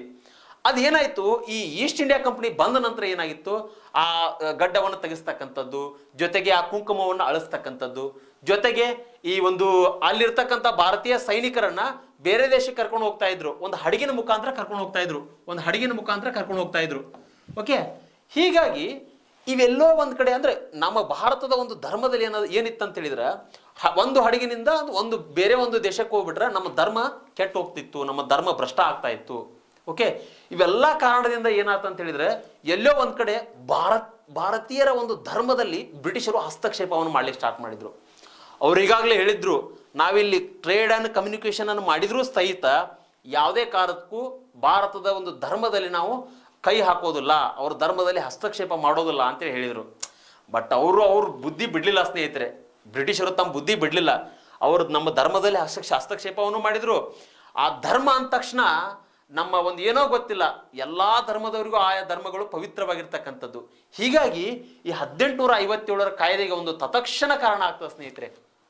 ಯಾಕಂತ ಹೇಳಿದ್ರೆ, ಈ 1857ರ ಕಾಯ್ದೆಗೆ ತತ್ಕ್ಷಣ ಕಾರಣ ಏನಂತ ಹೇಳಿದ್ರೆ, ಬ್ರಿಟನ್ ಸರ್ಕಾರ ಏನ್ ಮಾಡ್ತು, ಆ ದನದ ಒಂದು ಮಾಂಸ ಜೊತೆಗೆ ಆ ಹಂದಿಯ ಒಂದು ಚರ್ಬಿ, ಅಂದ್ರೆ ದನ ಅಂದ ತಕ್ಷಣ ನಮಗೆ ಹಿಂದೂ ಧರ್ಮದವರಿಗೆ ಅತ್ಯಂತ ಪವಿತ್ರವಾಗಿರ್ತಕ್ಕಂಥ ಪ್ರಾಣಿ ದನ, ಮುಸ್ಲಿಮರಿಗೆ ನಿಷೇಧವಾಗಿರ್ತಕ್ಕಂಥ ಪ್ರಾಣಿ ಹಂದಿ. ಹೀಗಿದ್ದಾಗ ಅದರ ಒಂದು ಚರ್ಬಿಯನ್ನ ಎನ್ಫೀಲ್ಡ್ ಬಂದೂಕುಗಳಿಗೆ ಸವರಿರ್ತಾರೆ. ಆ ರೀತಿ ಸವರಿರಿದಾಗ ಅದನ್ನ ನಮ್ಮ ಇಂಡಿಯನ್ ಸೋಲ್ಜರ್ಸ್ಗಳು ಏನು ಮಾಡ್ಬೋದಾಗಿತ್ತು, ಅದನ್ನ ತೆಗೆದು ಅದನ್ನ ಫೈರ್ ಮಾಡುವಂತ ಒಂದು ಸಿಸ್ಟಮ್ ಅನ್ನ ಬ್ರಿಟಿಷರು ಮಾಡಿದ್ರು. ಹಾಗಾದ್ರೆ ಎಲ್ಲೋ ಒಂದ್ ಕಡೆ ಆ ಒಂದು ವಿಷಯ ಗೊತ್ತಾದಾಗ ನಮ್ಮ ಭಾರತೀಯರ ಸೈನಿಕರಿಗೆ ಬ್ರಿಟಿಷರ ಮೇಲೆ ಕೆಂಡ ಕಾರ್ತಾ ಸ್ನೇಹಿತರೆ. ಎಂತಹ ಹೋರಾಟ ಅಂತೇಳಿ ಸ್ನೇಹಿತರೆ, ಅದು ಹೇಳಿಕ್ ಹೋದ್ರೆ ಮೈ ರೋಮಾಂಚನ ಆಗ್ತದ. ಆ ಹೋರಾಟದಲ್ಲಿ ಮಂಗಲ್ ಪಾಂಡೆ ಅವರು ಹೋರಾಟವನ್ನು ಮಾಡ್ತಾರೆ. ಆ ಹೋರಾಟದಲ್ಲಿ ಹಸು ಕೂಡ ನೀಗ್ತಾರೆ, ಅವರು ಸಾವನ್ ಕೂಡ ಆಗ್ತಾರೆ. ಈ ರೀತಿ ಈ 1857ರ ದಂಗೆ ಏನಾಗುತ್ತ, ಭಾರತದ ಸ್ವತಂತ್ರ ಸಂಗ್ರಾಮ ಅಂತೇಳಿ ಕರೆದಾರ, ಇದನ್ನ ಸಿಪಾಯಿ ದಂಗೆ ಅಂತೇಳಿ ಕರೆದಾರ. Very very important. ಈ ದಂಗೆಯ ನಂತರ ಏನಾಗುತ್ತ, ಈಸ್ಟ್ ಇಂಡಿಯಾ ಕಂಪನಿ ತನ್ನ ಒಂದು ಪ್ರಭುತ್ವವನ್ನು ಕಳ್ಕೊಂಡ್ಬಿಡ್ತದ. ಈಸ್ಟ್ ಇಂಡಿಯಾ ಕಂಪನಿ ಮನಿಗಟ್ತಾಳ ಅದನ್ನ ರಾಣಿ, ನಿಮ್ಮ ಸವಾಸನ ಬೇಡ, ಭಾರತೀಯರ ಜನರ ಅಸ್ಮಿತೆಯಲ್ಲಿ ನೀವು ಕೈ ಹಾಕಿದಿರಿ, ನಿಮ್ಮ ಸವಾಸ ಬೇಡ ಅಂತೇಳಿ ಬ್ರಿಟನ್ ಸರ್ಕಾರವನ್ನ ಈಸ್ಟ್ ಇಂಡಿಯಾ ಕಂಪನಿ ಏನ್ ಮಾಡುತ್ತೆ ಅಂತ ಹೇಳಿದ್ರೆ, ಈಸ್ಟ್ ಇಂಡಿಯಾ ಕಂಪನಿಯನ್ನ ಬ್ರಿಟನ್ ಸರ್ಕಾರ ಮನಿ ಕಳಿಸ್ಬಿಡ್ತದ. ಆಮೇಲೆ ನೇರವಾಗಿಯೇ ರಾಣಿ ಬರ್ತಾಳೆ, ರಾಣಿಯ ಆಡಳಿತದ ಒಂದು ಜವಾಬ್ದಾರಿಯನ್ನು ತೆಗೆದುಕೊಳ್ತಾಳೆ. ಹಾಗಾದ್ರೆ ಈ 1857ರ ಕಾಯ್ದೆ ಬಗ್ಗೆ, ಈ 1857ರ ಒಂದು ಪ್ರಥಮ ಸ್ವಾತಂತ್ರ್ಯ ಸಂಗ್ರಾಮ, ಇಟ್ ಮೀನ್ಸ್ ಸಿಪಾಯಿ ದಂಗೆ ಬಗ್ಗೆ ನಾವು ಅರ್ಥ ಮಾಡ್ಕೊಂಡ್ವಿ. ಈ ಸಿಪಾಯಿ ದಂಗೆಯಲ್ಲಿ ಹುಟ್ಕೊಳ್ತಾರೆ ಸ್ನೇಹಿತರೆ ಮಂದಗಾಮಿಗಳು, ತೀವ್ರಗಾಮಿಗಳು. ಮಹಾತ್ಮ ಗಾಂಧೀಜಿಯವರು ಏನ್ ಮಾಡ್ತಾ ಇದ್ರು ಅಂತ ಹೇಳಿದ್ರೆ ಸ್ನೇಹಿತರೆ, ಅದು ಹೇಳಿಕ್ಕಾಗೋದಿಲ್ಲ. ಹೋರಾಟದ ಕಿಚ್ಚು ಆ ಮುಗಿಲು ಮಿಟ್ಟಿತ್ತು. ಯಾಕಂತೇಳಿದ್ರೆ ಭಾರತೀಯರನ್ನ ಬಿಟ್ಟು ಈ ಭೂಮಿಯಿಂದ ಬಿಟ್ಟು ಕಳಿಸ್ಬೇಕು, ನಮ್ಮ ಭಾರತದ ನೆಲವನ್ನು ಬಿಟ್ಟು ಕಳಿಸ್ಬೇಕು ಅಂತೇಳಿ ಹೋರಾಟದ ಪಣವನ್ನು ತೊಡ್ತಾರೆ. ಆ ಮೂಲಕವಾಗಿ ಆ ವಿಷಯ ಏನಾಗುತ್ತೆ ಅಂತ ಹೇಳಿದ್ರೆ ಇಲ್ಲಿ ರಾಣಿಗೆ ಗೊತ್ತಾಗ್ತದೆ ಸ್ನೇಹಿತರೆ. ಇಂಗ್ಲೆಂಡಲ್ಲಿ ಇರ್ತಕ್ಕಂತಹ ರಾಣಿಗೆ ಆ ವಿಷಯ ಗೊತ್ತಾಗ್ತದ. ಹಾಗಾದ್ರೆ ರಾಣಿ ಏನ್ ಮಾಡ್ತಾಳೆ, ಹಾಗಾದ್ರೆ ಯಾವುದೇ ಕಾರಣಕ್ಕೂ ಇಲ್ಲಿ ನಾವು ಭಾರತದ ಒಂದು ಧರ್ಮದಲ್ಲಿ ಹಸ್ತಕ್ಷೇಪ ಮಾಡಿದೇವಲ್ಲ, ಆ ಉದ್ದೇಶಕ್ಕೋಸ್ಕರ ನಮ್ಮ ಸಿಸ್ಟಮ್ ಅನ್ನೇ ಅವ್ರು ಕೊಲಾಪ್ಸ್ ಮಾಡ್ಲಿಕ್ಕೆ ಬಂದಿದ್ದಾರೆ, ಸರ್ಕಾರದ ಸಿಸ್ಟಮ್ ಅನ್ನ. ಆ ಉದ್ದೇಶಕ್ಕೋಸ್ಕರ ರಾಣಿ ಒಂದು ಮಹತ್ವವಾಗಿರ್ತಕ್ಕಂಥ ಒಂದು ಘೋಷಣೆಯನ್ನು ಮಾಡ್ತಾಳೆ. ವೆರಿ ವೆರಿ ಇಂಪಾರ್ಟೆಂಟ್, ನೆನ್ಪಿಟ್ಕೊಡ್ರಿ ಇದನ್ನ. 1858ರ ಒಂದು ಕಾಯ್ದೆ, ವೆರಿ ವೆರಿ ಇಂಪಾರ್ಟೆಂಟು, ಪರೀಕ್ಷೆ ದೃಷ್ಟಿಯಿಂದ ತುಂಬಾ ಇಂಪಾರ್ಟೆಂಟು. ಇದು ದ್ವಿತೀಯ ಹಂತ. ಹಲವಾರು ಪರೀಕ್ಷೆಗಳಲ್ಲಿ ಈ ಒಂದು ವಿಷಯದ ಬಗ್ಗೆ ಪ್ರಶ್ನೆ ಕೇಳಿದ್ದಾರೆ, ಮುಂದೆ ಕೇಳ್ತಾರೆ. ಕಾಯ್ದೆಗಳ ಬಗ್ಗೆ ನೆಗ್ಲೆನ್ಸಿ ಮಾಡಬೇಡ್ರಿ, ದಯವಿಟ್ಟು ನೋಟ್ ಡೌನ್ ಮಾಡ್ಕೊಡ್ರಿ ವಿಷಯವನ್ನ. ಹಾಗಾದ್ರೆ ಇಲ್ಲಿ 1858ರ ಒಂದು ಕ್ರೌನ್ ಅಂತ ಹೇಳ್ತೇವೆ ಇದನ್ನ ನಾವು, ಕ್ರೌನ್ ಮೂಮೆಂಟ್ ಅಂತ ಹೇಳ್ತೇವೆ ಇದನ್ನ ನಾವು. ಅಂದ್ರೆ ರಾಣಿನೇ ಏನ್ ಮಾಡ್ತಾಳ, ಆಡಳಿತದ ಒಂದು ಜವಾಬ್ದಾರಿ ತಗೋತಾಳೆ. ಈಸ್ಟ್ ಇಂಡಿಯಾ ಕಂಪ್ನಿಯನ್ನ ಮನಿ ಕಳಿಸ್ಬಿಡ್ತಾಳೆ ರಾಣಿ, ನಿಮ್ ಸವಾಸ್ ಬೇಡ ಅಂತೇಳಿ. ರಾಣಿನೇ ಡೈರೆಕ್ಟ್ ಆಗಿ ಏನ್ ಮಾಡ್ತಾಳೆ ಅಂತ ಹೇಳಿದ್ರೆ ಇಲ್ಲಿ ಅಕೌಂಟೇಬಲ್ ಆಗ್ತಾಳೆ, ಹೊಣೆಗಾರಿಕೆ ಆಗ್ತಾಳೆ ಇಲ್ಲಿ. ಹಾಗಾದ್ರೆ ಈ ಕಾಯ್ದೆಯಲ್ಲಿ ಬರ್ತಕ್ಕಂಥ ಅಂಶದ ಬಗ್ಗೆ ನಾವು ಅರ್ಥ ಮಾಡ್ಕೊಳ್ತಾ ಹೋಗೋಣ. ಓಕೆ, ಈ ಕಾಯ್ದೆಯನ್ನ ಜಾರಿಗೆ 1858ರ ಕಾಯ್ದೆಯನ್ನ ಜಾರಿಗೆ ತಂದವರು ರಾಣಿ ವಿಕ್ಟೋರಿಯಾ. ಒಂದ್ ನೆನ್ಪಿಟ್ಕೊಡ್ರಿ, ರಾಣಿ ವಿಕ್ಟೋರಿಯಾ 1858ರ ಕಾಯ್ದೆಯನ್ನ ಜಾರಿಗೆ ತರ್ತಾಳೆ. ರಾಣಿ ವಿಕ್ಟೋರಿಯಾ ಘೋಷಣೆ ಅಂತೇಳಿ ಕರೀತಾರೆ ಇದನ್ನ. ಓಕೆ, ಹಾಗಾದ್ರೆ ಇಲ್ಲಿ ಕೆಲವೊಂದಿಷ್ಟು ಬದಲಾವಣೆಗಳನ್ನ ರಾಣಿ ತೊಗೊಂಬರ್ತಾಳೆ. ಅದರಲ್ಲಿ ಒಂದೇದು ಏನಂತ ಹೇಳಿದ್ರೆ 1858ರಲ್ಲಿ ಏನಾಗುತ್ತೆ ಅಂತ ಹೇಳಿದ್ರೆ ಗವರ್ನರ್ ಜನರಲ್ ಏನಿದ್ದಲ್ಲ, ಆ ಗವರ್ನರ್ ಜನರಲ್ ಅನ್ನ ಮಾರ್ಪಾಡು ಮಾಡಿ, ಅದನ್ನ ಬದಲಾವಣೆ ಮಾಡಿ, ಅದನ್ನ ವೈಸ್ರಾಯ್ ಅಂತೇಳಿ ಜಾರಿಗೆ ತೊಗೊಂಬರ್ತಾರೆ ಸ್ನೇಹಿತರೆ. ಗವರ್ನರ್ ಜನರಲ್ ಅನ್ನುವಂಥ ಹುದ್ದೆಯನ್ನ ಅದರಲ್ಲಿ ಮಾರ್ಪಾಡು ಮಾಡಿ, ಬದಲಾವಣೆ ಮಾಡಿ, ವೈಸ್ರಾಯ್ ಅನ್ನುವಂಥ ಒಂದು ಹುದ್ದೆಯನ್ನ ಜಾರಿಗೆ ತೊಗೊಂಬರ್ತಾಳೆ ರಾಣಿ. ಹಾಗಾದ್ರೆ ವೆರಿ ವೆರಿ ಇಂಪಾರ್ಟೆಂಟ್ ಇದು. ಲಾರ್ಡ್ ಕ್ಯಾನಿಂಗ್ ಏನಾಗ್ತಾನೆ, ಭಾರತದ ಪ್ರಥಮ ವೈಸ್ರಾಯ್ ಆಗ್ತಾನೆ. ಲಾರ್ಡ್ ಕ್ಯಾನಿಂಗು ಭಾರತದ ಪ್ರಥಮ ವೈಸ್ರಾಯ, ಕೊನೆಯ ಗವರ್ನರ್ ಜನರಲ್. ಭಾರತದ ಪ್ರಥಮ ವೈಸ್ರಾಯ, ಭಾರತದ ಕೊನೆಯ governor general. Very very important. ನಾ ಹೇಳ್ತಕ್ಕಂಥ ಪಾಯಿಂಟ್ಗಳನ್ನು ನೋಟ್ ಡೌನ್ ಮಾಡ್ಕೊಡ್ರಿ. ಓಕೆ, ಲಾರ್ಡ್ ಕ್ಯಾನಿಂಗ್ ಭಾರತದ ಪ್ರಥಮ ವೈಸ್ರಾಯ. ಹಾಗಾದ್ರೆ ಒಂದು ಅಂಶ ನಾವು ತಿಳ್ಕೊಂಡ್ವಿ, 1858ರ ಕಾಯ್ದೆಯಲ್ಲಿ ಒಂದನೇ ಅಂಶ ತಿಳ್ಕೊಂಡ್ವಿ ನಾವು. ಇನ್ನು ಎರಡನೇ ಅಂಶ ಏನಂತ ಹೇಳಿದ್ರೆ, ಇಲ್ಲಿ ಈ ಹಿಂದ್ಗಡೆ ಸುಮಾರು ವರ್ಷಗಳ ಕಾಲ ಈ ಕಲ್ಕತ್ತಾ ಏನಾಗಿತ್ತು ಅಂತ ಹೇಳಿದ್ರೆ ಬ್ರಿಟನ್ ಸರ್ಕಾರದ ಒಂದು ರಾಜಧಾನಿ ಆಗಿತ್ತು ಕಲ್ಕತ್ತಾ. ಆಮೇಲೆ ಏನಾಯ್ತು, ರಾಜಧಾನಿಯನ್ನ ವರ್ಗಾವಣೆ ಮಾಡ್ತಾರೆ. ಬ್ರಿಟಿಷ್ ಇಂಡಿಯಾ ಏನ್ ಮಾಡುತ್ತೆ ಅಂತ ಹೇಳಿದ್ರೆ 1912ರಲ್ಲಿ ದೆಹಲಿಗೆ ರಾಜಧಾನಿಯನ್ನ ವರ್ಗಾವಣೆ ಮಾಡ್ತಾರೆ. ವರ್ಗಾವಣೆ ಮಾಡ್ತಾರೆ. ಒಂದ್ ನೆನ್ಪಿಟ್ಕೊಡ್ರಿ, ಈ ವಿಷಯ ಬಿಟ್ಟು ಇನ್ನೊಂಚೂರು ಜಿ ಕೆ ಬಗ್ಗೆ ಹೇಳ್ತೇನೆ. ಈ ಕಲ್ಕತ್ತಾ ಅಂದ ತಕ್ಷಣ ವೆಸ್ಟ್ ಬೆಂಗಾಲ್ದಲ್ಲಿ ಬರ್ತದೆ ಇದು. ಇಲ್ಲಿ ಯಾವ ರೀತಿ ಇಂಟರ್ಲಿಂಕ್ ಕೊಡ್ಬೇಕಂತ ಹೇಳಿದ್ರೆ ಡಿಯರ್ ಸ್ಟೂಡೆಂಟ್ಸು, ವೆಸ್ಟ್ ಬೆಂಗಾಲ್ದಲ್ಲಿ ಬರ್ತದೆ ಇಲ್ಲಿ. ಹಾಗಾದ್ರೆ ನೀವು ಓದ್ಬೇಕಾದ್ರೆ ನಿಮ್ಮ ಮೈಂಡ್ ಒಳಗಡೆ ಕ್ಲಿಯರ್ ಕಟ್ ಆಗಿರ್ಬೇಕು ಯಾವುದೋ ಒಂದು ವಿಷಯ ಓದ್ಬೇಕಾದ್ರು. ಇಲ್ಲಿ ಕಲ್ಕತ್ತಾ ಅಂದ ತಕ್ಷಣ ಹಾಗಾದ್ರೆ ಪಶ್ಚಿಮ ಬಂಗಾಳದ ಪ್ರೆಸೆಂಟ್ CM ಯಾರದಾರೆ ಅದೊಂಚೂರು ಗ್ಲಾನ್ಸ್ ಮಾಡ್ಕೊಡ್ರಿ ಓದ್ಬೇಕಾದ್ರೆ. ಓಕೆ, ಮಮತಾ ಬ್ಯಾನರ್ಜಿ. ಆಮೇಲೆ ಏನಂತ ಹೇಳಿದ್ರೆ ಗವರ್ನರ್ ಯಾರದಾರೆ, ದಾನ್ಕರ್.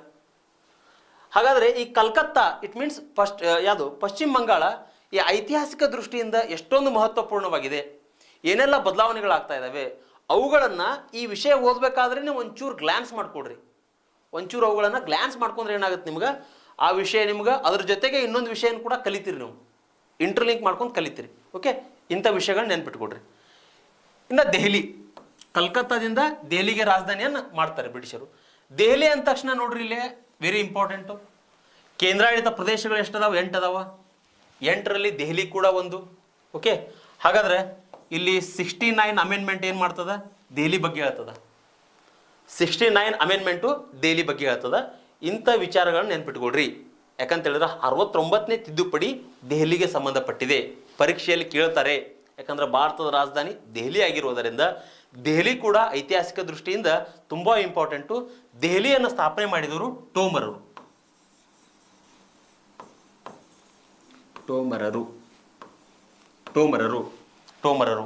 ಇಷ್ಟ ಅಂಶ ನಿಮಗೆ ಕವರ್ ಆಯ್ತದ. ಈ ವಿಷಯ ನಿಮ್ಗೆ ಅರ್ಥ ಆಗೈತೆ ಅಂತೇಳಿ ನಾ ಭಾವಿಸಿದ್ದೀನಿ. ಇನ್ನು ಮುಂದಿನ ಅಧ್ಯಯನಕ್ಕೆ ಹೋಗೋಣ. ಇನ್ನೆಷ್ಟು 3ನೇ ಪಾಯಿಂಟ್. ಇಲ್ಲಿ 3ನೇ ಪಾಯಿಂಟ್ ಏನ್ ಹೇಳುತ್ತಂತ ಹೇಳಿದ್ರೆ SOS ಅಂತೇಳಿ ಕರಿತೇನೆ ಇದನ್ನ, secretary of state for India. 1858ರ ಕಾಯ್ದೆ ಪ್ರಕಾರ SOS it means secretary of state for India ಅನ್ನುವಂಥ ಹುದ್ದೆ ಸೃಷ್ಟಿಯಾಗ್ತದ. ಇದುವರೆಗೂ ಬ್ರಿಟಿಷರು ತಂದಿರತಕ್ಕಂತಹ ಯಾವುದೇ ಕಾಯ್ದೆಯಲ್ಲಿಯೂ ಸಹಿತ SOS ಇಲ್ಲ. ಅಂದರೆ SOS ಅಂತ ಹೇಳಿದ್ರೆ ಕನ್ನಡದಲ್ಲಿ ಭಾರತದ ಕಾರ್ಯದರ್ಶಿ ಹುದ್ದೆ, ಬಟ್ ಇಂಗ್ಲೀಷ್ನಲ್ಲೇ ನೆನ್ಪಿಟ್ಕೊಳ್ಳೋಕೆ ಪ್ರಯತ್ನ ಮಾಡ್ರಿ. ಭಾರತದ ಕಾರ್ಯದರ್ಶಿ ಅದನ್ನು ಕೂಡ ಬರಿತೇನೆ.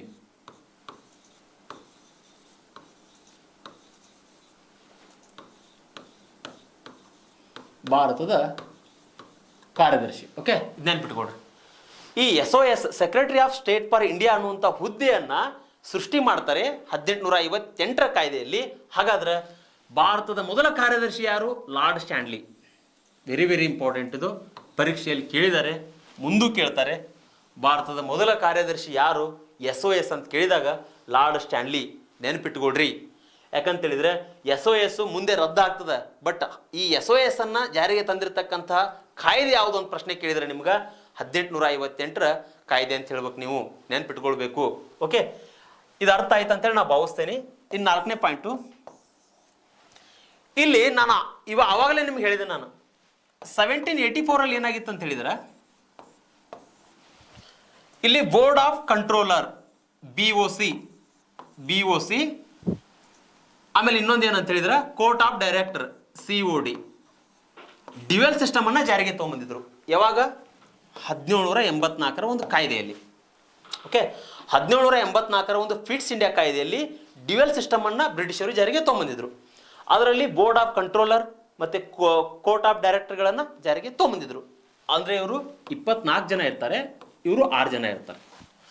ಆ ಮೂಲಕವಾಗಿ ಆಡಳಿತದ ಒಂದು ಜವಾಬ್ದಾರಿಯನ್ನ ಇವರಿಗೆ ವಿಂಗಡಣೆ ಮಾಡಿರ್ತಾರೆ, ವಿಭಜಿಸಿರ್ತಾರೆ. ಓಕೆ, ಹಾಗಾದ್ರೆ ಈ ಒಂದು 1858ರ ಒಂದು ಕಾಯ್ದೆ ಪ್ರಕಾರ ಏನಾಗುತ್ತೆ ಅಂತ ಹೇಳಿದ್ರೆ ಇಲ್ಲಿ ಈ ಕೋರ್ಟ್ ಆಫ್ ಡೈರೆಕ್ಟರ್ ಮತ್ತೆ ಬೋರ್ಡ್ ಆಫ್ ಕಂಟ್ರೋಲರ್ ಹುದ್ದೆ ಏನದಲ್ಲ ರದ್ದಾಗ್ತದ. ರದ್ದು ಮಾಡ್ತಾಳೆ ರಾಣಿ, ಬ್ಯಾಡ ಅಂತ ಹೇಳ್ತಾಳ. ಈ ಹುದ್ದೆಗಳ ಅವಶ್ಯಕತೆ ಇಲ್ಲ ನಮ್ಗ.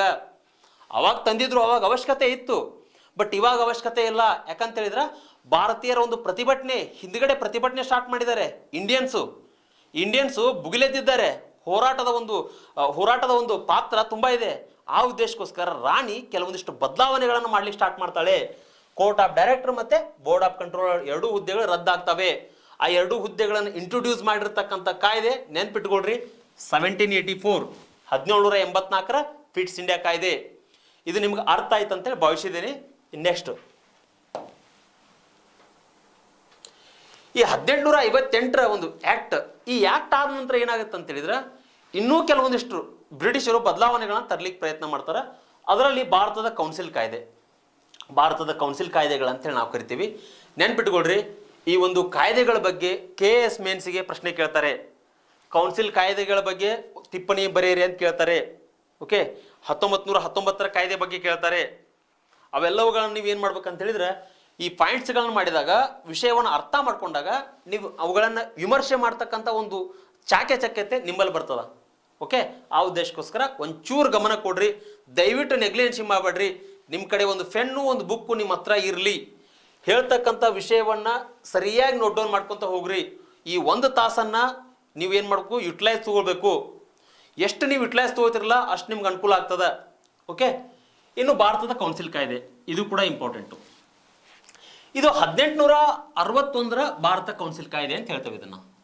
ಹಾಗಾದ್ರೆ ಈ ಭಾರತದ 1861ರ ಭಾರತ ಕೌನ್ಸಿಲ್ ಕಾಯ್ದೆಯಲ್ಲಿ ಏನೆಲ್ಲ ಬದಲಾವಣೆಗಳಾಗ್ತವೆ, ಏನೆಲ್ಲ ಅಂಶಗಳದಾವೆ ಅದ್ರ ಬಗ್ಗೆ ತಿಳ್ಕೊಳ್ಳೋಣ.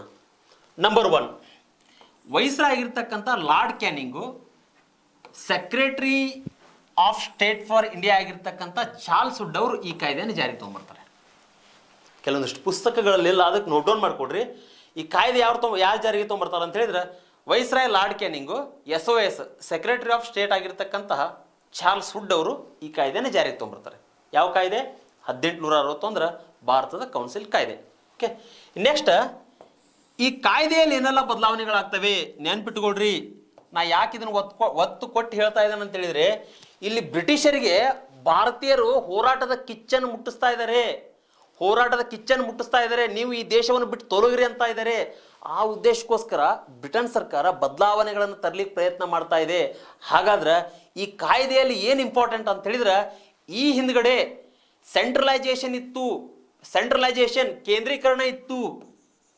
ಆಡಳಿತ ಏನಾಗಿತ್ತು, ಬ್ರಿಟಿಷರು ಕೇಂದ್ರೀಕರಣ ಮಾಡ್ಕೊಂಡಿದ್ರು. ಕೇಂದ್ರೀಕರಣ, ನೀವು ಕೇಂದ್ರೀಕರಣ ಅಂದ ತಕ್ಷಣ ನಿಮ್ಮ ಮೈಂಡ್ ಎಲ್ಲಿ ಹೋಗ್ಬೇಕು, 1773 ರೆಗ್ಯುಲೇಟಿಂಗ್ ಆಕ್ಟು ಕೇಂದ್ರೀಕರಣ ಪದ್ಧತಿಯನ್ನು ಜಾರಿಗೆ ತಂದ ಮೊದಲ ಕಾಯ್ದೆ ಯಾವುದು ಅಂತ ಕೇಳಿದ್ರೆ 1773 ರೆಗ್ಯುಲೇಟಿಂಗ್ ಆಕ್ಟು. ಈ ಕಾಯ್ದೆಯಲ್ಲಿ ಏನಾಗಿತ್ತು ಅಂತ ಹೇಳಿದ್ರೆ, ಬ್ರಿಟನ್ ಸರ್ಕಾರ ಆಡಳಿತದ ಎಲ್ಲಾ ಜವಾಬ್ದಾರಿಯನ್ನು ಒಬ್ಬನ ನಿಭಾಯಿಸಬೇಕಾಗಿತ್ತು.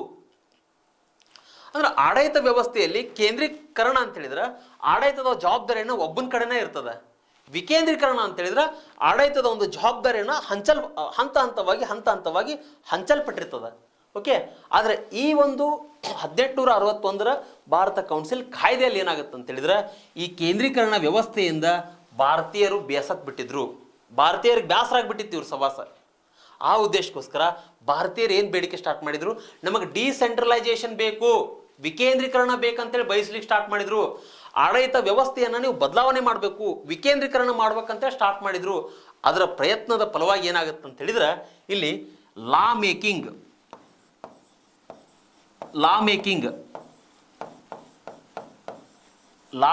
ಅಂದ್ರೆ ಭಾರತೀಯರಿಗೆ ಕಾನೂನನ್ನ ಮಾಡ್ತಕ್ಕಂಥ ಒಂದು ಅವಕಾಶವನ್ನು ಕೊಡ್ಲಿಕ್ಕೆ ಸ್ಟಾರ್ಟ್ ಮಾಡ್ತಾರೆ. ಈ ಭಾರತ ಕೌನ್ಸಿಲ್ ಕಾಯ್ದೆಯಲ್ಲಿ ಎಷ್ಟೊಂದು ಪ್ರಭಾವ ಬೀರ್ತದೆ ನೋಡಿ ಭಾರತದ ಒಂದು ಹೋರಾಟ. ಆ ಹೋರಾಟದಿಂದ ಏನಾಗುತ್ತಾ, ಭಾರತೀಯರಿಗೆ ಲಾ ಮೇಕಿಂಗ್, ಕಾನೂನು ಪ್ರಕ್ರಿಯೆಯಲ್ಲಿ ಭಾರತೀಯರಿಗೆ ಒಂದು ಅವಕಾಶವನ್ನು ಕೊಡ್ಲಿಕ್ಕೆ ಸ್ಟಾರ್ಟ್ ಮಾಡ್ತಾರೆ. ಯಾವ ಕಾಯ್ದೆ ಮುಖಾಂತರ, 1861 ಭಾರತ ಕೌನ್ಸಿಲ್ ಕಾಯ್ದೆ ಮುಖಾಂತರ. ನೆಕ್ಸ್ಟ್, ಈ ಕಾಯ್ದೆಯಲ್ಲಿ ಇನ್ನೊಂದು ಏನೋ ಬದಲಾವಣೆ ಆಗತ್ತೆ ಅಂತ ಹೇಳಿದ್ರೆ, ನಾನು ಈಗಾಗಲೇ ಹೇಳಿದೆ, ಕೇಂದ್ರೀಕರಣದಿಂದ ವಿಕೇಂದ್ರೀಕರಣಕ್ಕೆ ಬ್ರಿಟಿಷರು ಬೆಂಬಲವನ್ನು ಕೊಟ್ಟರು ಅಂತೇಳಿ. ಹಾಗಾದ್ರೆ ಲೆಜಿಸ್ಲೇಟಿವ್ ಕೌನ್ಸಿಲ್, ಶಾಸನ ಪರಿಷತ್ತು, ಇಲ್ಲೇನಾಗುತ್ತೆ, ವೈಸ್ರಾಯ್ ಆಗಿರ್ತಕ್ಕಂತಹ ಲಾರ್ಡ್ ಕ್ಯಾನಿಂಗ್ ಏನು ಮಾಡ್ತಾನೆ, ಈ ಒಂದು ಲೆಜಿಸ್ಲೇಟಿವ್ ಕೌನ್ಸಿಲ್ಗೆ ಈ ಒಂದು ವಿಕೇಂದ್ರೀಕರಣ ಮಾಡುವ ಉದ್ದೇಶಕ್ಕೋಸ್ಕರ, ಅಂದರೆ ಭಾರತೀಯರ ಒಂದು ಪಾಲ್ಗೊಳಿಸ್ಬೇಕು, ಭಾರತೀಯರಿಗೂ ಕೂಡ ಆಡಳಿತದಲ್ಲಿ ಒಂದು ಅವಕಾಶ ಕೊಡ್ಬೇಕನ್ನೋ ಉದ್ದೇಶಕ್ಕೋಸ್ಕರ ಅವಾಗಿನ ಬನಾರಸ್ದ ರಾಜ ಯಾರು, ಬನಾರಸ್ದ ರಾಜ, ಪಾಟಿಯಾಲ್ದ ಮಹಾರಾಜ, ಪಾಟಿಯಾಲ್ದ ಪ್ರಾಂತ್ಯಗಳು ನೀವು, ಬನಾರಸ್ಸು ಪಾಟಿಯಾಲ್ ಇವೆಲ್ಲ ಪ್ರಾಂತ್ಯಗಳು, ಅಂಜಬೇಡ್ರಿ ಭಾಳ, ಬೇರೆ ಏನಿಲ್ಲ, ಪ್ರಾಂತ್ಯಗಳು. ಬನಾರಸ್ದ ರಾಜ, ಪಾಟಿಯಾಲ್ದ ಮಹಾರಾಜ ಹಾಗೂ ಸರ್ ದಿನಕರ್ ರಾವ್ ಅವರನ್ನ ನೇಮಕ ಮಾಡ್ತಾನೆ. ವೆರಿ ಇಂಪಾರ್ಟೆಂಟು, ಪ್ರಶ್ನೆ ಕೇಳ್ತಾರೆ. ಈ ಒಂದು ಲಾರ್ಡ್ ಕ್ಯಾನಿಂಗು ಬನಾರಸ್ದ ರಾಜ, ಪಾಟಿಯಾಲ್ದ ಮಹಾರಾಜ ಹಾಗೂ ಸರ್ ದಿನಕರ್ ರಾವ್ ಅವರನ್ನ ನೇಮಕ ಮಾಡ್ತಾನೆ. ಕೌನ್ಸಿಲ್ ಕಾಯ್ದೆ 1861 ಕೌನ್ಸಿಲ್ ಕಾಯ್ದೆ ಪ್ರಕಾರ, ನೆನ್ಪಿಟ್ಕೊಳ್ರಿ, ಕನ್ಫ್ಯೂಸ್ ಆಗಬೇಡ್ರಿ. ಯಾಕೆ ನೇಮಕ ಮಾಡ್ತಾನೆ, ಈ ಕಾಯ್ದೆಯಲ್ಲಿ ಕಾನೂನು ಪ್ರಕ್ರಿಯೆಯಲ್ಲಿ ಭಾರತೀಯರಿಗೆ ಒಂದು ಭಾಗವಹಿಸಲಿಕ್ಕೆ ಅವಕಾಶ ಬೇಕಾಗಿತ್ತು. ಆ ಅವಕಾಶ ನೀಡಬೇಕನ್ನೋ ಉದ್ದೇಶಕ್ಕೋಸ್ಕರ ಲಾರ್ಡ್ ಕ್ಯಾನಿಂಗ್ ಏನು ಮಾಡ್ತಾನೆ, ಇಲ್ಲಿ ಬನಾರಸ್ದ ರಾಜನ ನೇಮಕ ಮಾಡ್ತಾನೆ, ಪಾಟಿಯಾಲ್ದ ಮಹಾರಾಜನ ನೇಮಕ ಮಾಡ್ತಾನೆ, ಸರ್ ದಿನಕರ್ ರಾವ್ ಅವನ್ನ ನೇಮಕ ಮಾಡ್ತಾನೆ. ಎದಕ್ಕೆ ನೇಮಕ ಮಾಡ್ತಾನೆ, ಈ ಲೆಜಿಸ್ಲೇಟಿವ್ ಕೌನ್ಸಿಲ್, ಇಟ್ ಮೀನ್ಸ್ ಶಾಸನೀಯ ಪರಿಷತ್ತಿಗೆ ಕಾನೂನನ್ನು ಮಾಡಬೇಕಾಗಿತ್ತಂದ್ರೆ ಬೇಕಾಗಿತ್ತು. ಒಂದು ಸ್ಮಾಲ್ ನಿಮ್ಗೆ ಹೇಳ್ತಾನೆ ಅದ್ರ ಬಗ್ಗೆ. ಅಂದ್ರೆ ನಮ್ಮಲ್ಲಿ ಏನದ ಅಂತ ಹೇಳಿದ್ರೆ ಸಿಸ್ಟಮು, ಶಾಸಕಾಂಗ, ಒಂದು ಸೆಕೆಂಡು,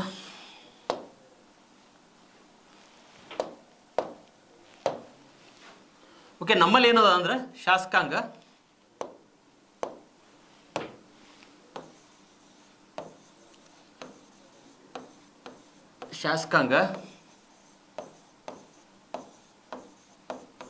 ಕಾರ್ಯಾಂಗ,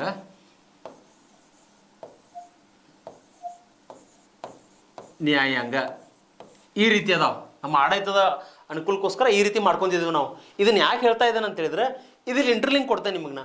ಶಾಸನೀಯ ಪರಿಷತ್ತಿಗೆ ವೈಸ್ರಾಯ್ ಏನು ಮಾಡ್ತಾನೆ ಅಂತ ಹೇಳಿದ್ರೆ, ಕೆಲವೊಂದಿಷ್ಟು ಮಹಾರಾಜನ ನೇಮಕ ಮಾಡ್ತಾನೆ. ಯಾವ ಉದ್ದೇಶಕ್ಕೆ, ಅಲ್ಲಿ ನಮಗೆ ಲಾ ಮೇಕಿಂಗ್ ಮಾಡಕ್ಕೆ ಭಾರತೀಯರು ಇದ್ರಕ್ಕಿಲ್ಲ ಈ ಹಿಂದ್ಗಡೆ, ಓನ್ಲಿ ಬ್ರಿಟಿಷರು ಅಷ್ಟೇ ಇದ್ರೆ. ಆ ಉದ್ದೇಶಕ್ಕೋಸ್ಕರ ಇಲ್ಲಿ ರಾಜರ ನೇಮಕ ಮಾಡ್ತಾನೆ. ಹಾಗಾದ್ರೆ ಇಲ್ಲಿ ಶಾಸಕಾಂಗ ಅಂತ ಹೇಳಿದ್ರೆ ಶಾಸನಗಳನ್ನು ರೂಪಿಸ್ತಕ್ಕಂಥ ಕೆಲಸ. ಒಂದೇನೋ ಪಾರ್ಲಿಮೆಂಟ್ನಲ್ಲಿ ಶಾಸನಗಳನ್ನ ಮಾಡಬೇಕಾಗಿತ್ತು ಅಂತ ಹೇಳಿದ್ರೆ ಶಾಸಕಾಂಗ ಬೇಕು. ಕಾರ್ಯಾಂಗದ ಕೆಲಸ ಏನು, ಮಾಡಿರ್ತಕ್ಕಂಥ ಶಾಸನಗಳನ್ನು ಕಾರ್ಯರೂಪಕ್ಕೆ ತರ್ತಕ್ಕಂಥ ಒಂದು ಜವಾಬ್ದಾರಿ ಕಾರ್ಯಾಂಗದ್ದು. ಓಕೆ, ನ್ಯಾಯಾಂಗದ ಕೆಲಸ ಏನು, ಆ ಕಾಯ್ದೆಗಳು ಏನಾದರೂ ಸಮಸ್ಯೆಗಳದಾವ, ಆ ಕಾಯ್ದೆದಲ್ಲಿ ಏನಾದ್ರು ಲೋಪದೋಷಗಳದಾವ, ಅವುಗಳನ್ನು ಜುಡಿಷಿಯಲ್ ರಿವ್ಯೂ ಅಂತ ಕೇಳ್ತೇವೆ ನಾವು. ನ್ಯಾಯಾಂಗ ಕ್ರಿಯಾಶೀಲತೆ, ನ್ಯಾಯಾಂಗ ಪರಾಮರ್ಶೆಯನ್ನು ಮಾಡ್ತಕ್ಕಂಥ ಜವಾಬ್ದಾರಿ ನ್ಯಾಯಾಂಗಿದ್ದು. ಈ ರೀತಿ ವ್ಯವಸ್ಥೆ ಇರ್ತದ. ಬಟ್ ಇಲ್ಲಿ ಶಾಸಕಾಂಗದಲ್ಲಿ ಭಾರತೀಯರ ಪಾಲ್ಗೊಳ್ಳುವಿಕೆ ಸ್ಟಾರ್ಟ್ ಆಗ್ತದೆ. ಯಾವ ಕಾಯ್ದೆ ಮುಖಾಂತರ? 1861 ಕೌನ್ಸಿಲ್ ಕಾಯ್ದೆ ಮುಖಾಂತರ. ಓಕೆ, ಹಾಗಾದ್ರೆ ನೆಕ್ಸ್ಟು ಬಾಂಬೆ ಮದ್ರಾಸ್ ಪ್ರೆಸಿಡೆನ್ಸಿಗಳಿಗೆ ವಿಕೇಂದ್ರೀಕರಣ ಪ್ರಕ್ರಿಯೆ ಸ್ಟಾರ್ಟ್ ಆಗ್ತದೆ. ಅರ್ಥ ಆಯ್ತಾ ನಾನು ನಿಮ್ಗೆ ಹೇಳೋದು? ನನಗೆ ಬಾಂಬೆ ಮದ್ರಾಸ್ ಏನಿದ್ರಲ್ರಿ ಇವರು ಕೇಂದ್ರೀಕೃತ ಆಡಳಿತಕ್ಕೊಳಪಟ್ಟಿದ್ರು. 1773 ಆ್ಯಕ್ಟು, ಆ ಆ್ಯಕ್ಟ್ನಲ್ಲಿ ಇವರು ಬಂಗಾಳದ ಗವರ್ನರಿಗೆ ಅಧೀನರಾಗಿ ಇರಬೇಕಾಗಿತ್ತು. ಬಟ್ ಭಾರತದ ಒಂದು ರಾಜರು, ದೇಶೀಯ ಸಂಸ್ಥಾನಗಳಿರ್ತಕ್ಕಂಥ ಮಹಾರಾಜರು, ಭಾರತೀಯರೆಲ್ಲರೂ ಹೋರಾಟ ಮಾಡಿದ್ರ ಪರಿಣಾಮವಾಗಿ ಏನಾಗಿತ್ತು, ಬಾಂಬೆ ಮದ್ರಾಸು ಈ ಪ್ರೆಸಿಡೆನ್ಸಿಗಳಿಗೆ ವಿಕೇಂದ್ರೀಕರಣ ಸ್ಟಾರ್ಟ್ ಆಯಿತು, ಡಿಸೆಂಟ್ರಲೈಸೇಷನ್ ಸ್ಟಾರ್ಟ್ ಆಯಿತು. ಅಂದ್ರೆ ಬದಲಾವಣೆ ಆಗ್ತಾ ಹೋಗ್ತಾ ಇದೆ ಅಲ್ರಿ. ಅಂದರೆ ಹಂತ ಹಂತವಾಗಿ ಬ್ರಿಟನ್ ಸರ್ಕಾರ ಯಾವೆಲ್ಲ ಕಾಯ್ದೆಗಳನ್ನು ತನ್ನ ಒಂದು ಅನುಕೂಲಕ್ಕೋಸ್ಕರ ಸೃಷ್ಟಿ ಮಾಡ್ತು, ಅದು ಅನುಕೂಲಕ್ಕೋಸ್ಕರ ಸೃಷ್ಟಿ ಮಾಡಿದಾಗ ಭಾರತೀಯರ ಜನರ ಒಂದು ಹೋರಾಟದ ಫಲವಾಗಿ ಏನಾಯಿತು, ಹಂತ ಹಂತವಾಗಿ ಭಾರತೀಯರ ಒಂದು ಭಾಗವಹಿಸಿಕೆ ಆಗಿರ್ಬೋದು, ಭಾರತದ ಜನರ ಒಂದು ಅನುಕೂಲಕ್ಕೆ ಕೆಲವೊಂದಿಷ್ಟು ಕಾಯ್ದೆಗಳನ್ನು ತರ್ತಾ ಹೋಯಿತು. ಓಕೆ, ಇದಿಷ್ಟು ಅಂಶ ನಿಮ್ಗೆ ಅರ್ಥ ಆಯ್ತು ಅಂತೇಳಿ ಭಾವಿಸಿದ್ದೀನಿ. ನೆಕ್ಸ್ಟು ಈ 1861 ಕೌನ್ಸಿಲ್ ಕಾಯ್ದೆ ಪ್ರಕಾರ ವೆರಿ ವೆರಿ ಇಂಪಾರ್ಟೆಂಟ್ ಸ್ನೇಹಿತರೆ, ಪ್ರಶ್ನೆ ಕೇಳಿದಾರೆ ಇದನ್ನ. ಪೋರ್ಟ್ಫೋಲಿಯೋ ಸಿಸ್ಟಮ್ ಅಂತ ಕರಿತೀವಿ, ವೆರಿ ವೆರಿ ಇಂಪಾರ್ಟೆಂಟು. ಈ ಪೋರ್ಟ್ಫೋಲಿಯೋ ಸಿಸ್ಟಮ್ ಇವತ್ತು ಇದೆ. ಓಕೆ, ಇದ್ರ ಬಗ್ಗೆ ಪ್ರಶ್ನೆ ಕೇಳಿದ್ದಾರೆ. ಪೋರ್ಟ್ಫೋಲಿಯೋ ಸಿಸ್ಟಮ್ ಅನ್ನ ಯಾರು ಜಾರಿಗೆ ತಗೊಂಡಿದ್ದಾರೆ ಅಂತ ಕೇಳಿದ್ದಾರೆ. ಲಾರ್ಡ್ ಕ್ಯಾನಿಂಗು, ನೆನ್ಪಿಟ್ಟುಕೊಳ್ರಿ. NDA ಸೆಂಟ್ರಲ್ ಗೌರ್ಮೆಂಟ್ ಪರೀಕ್ಷೆಗಳಲ್ಲಿ ಎಲ್ಲ ಕೇಳಿದ್ದಾರೆ, ಸ್ಟೇಟ್ ಗೌರ್ಮೆಂಟ್ ಪರೀಕ್ಷೆಗಳಲ್ಲೂ ಕೇಳಿದ್ದಾರೆ. ಜೊತೆಗೆ ಹೊಂದಿಸಿ ಬರೆಯರಲ್ಲಿ ಕೂಡ ಇದನ್ನು ಹಾಕಿದ್ದಾರೆ. ದಯವಿಟ್ಟು ನೆಗ್ಲೆನ್ಸಿ ಮಾಡ್ಕೊಳಕ್ ಹೋಗ್ಬೇಡ್ರಿ, ದಯವಿಟ್ಟು ನೋಟ್ ಡೌನ್ ಮಾಡ್ಕೊಳ್ರಿ. ಈ 1859 ಏನು ಮಾಡ್ತಾನೆ, ಲಾರ್ಡ್ ಕ್ಯಾನಿಂಗ್ ವೈಸ್ರಾಯ್ ಆಗಿರ್ತಕ್ಕಂಥ ಲಾರ್ಡ್ ಕ್ಯಾನಿಂಗ್ ಏನು ಮಾಡ್ತಾನೆ, ಪೋರ್ಟ್ಫೋಲಿಯೋ ಸಿಸ್ಟಮ್ ಅನ್ನು ಜಾರಿಗೆ ತೊಗೊಂಡ್ಬರ್ತಾನೆ. ಹಾಗಾದ್ರೆ ಪೋರ್ಟ್ಫೋಲಿಯೋ ಸಿಸ್ಟಮ್ ಅಂದ್ರೆ ಏನು, ಅದ್ರ ಬಗ್ಗೆ ಅರ್ಥ ಮಾಡ್ಕೊಳ್ಬೇಕಲ್ಲ. ಹೇಳ್ತಾನೆ ಸ್ನೇಹಿತರೆ, ಇಲ್ಲಿ ಪೋರ್ಟ್ಫೋಲಿಯೋ ಸಿಸ್ಟಮ್ ಅಂತ ಹೇಳಿದ್ರೆ ಇಲ್ಲಿ ವೈಸ್ರಾಯ ಒಂದು ಕಾರ್ಯಕಾರಿ ಒಂದು ಸದಸ್ಯತ್ವ ಯಾರು ಪಡ್ಕೊಂಡಿರ್ತಾರಲ್ಲ ಅವ್ರಿಗೆ ಒಂದು ಮಂತ್ರಿ ಸ್ಥಾನವನ್ನು ನೀಡಬೇಕಾಗಿರ್ತದ.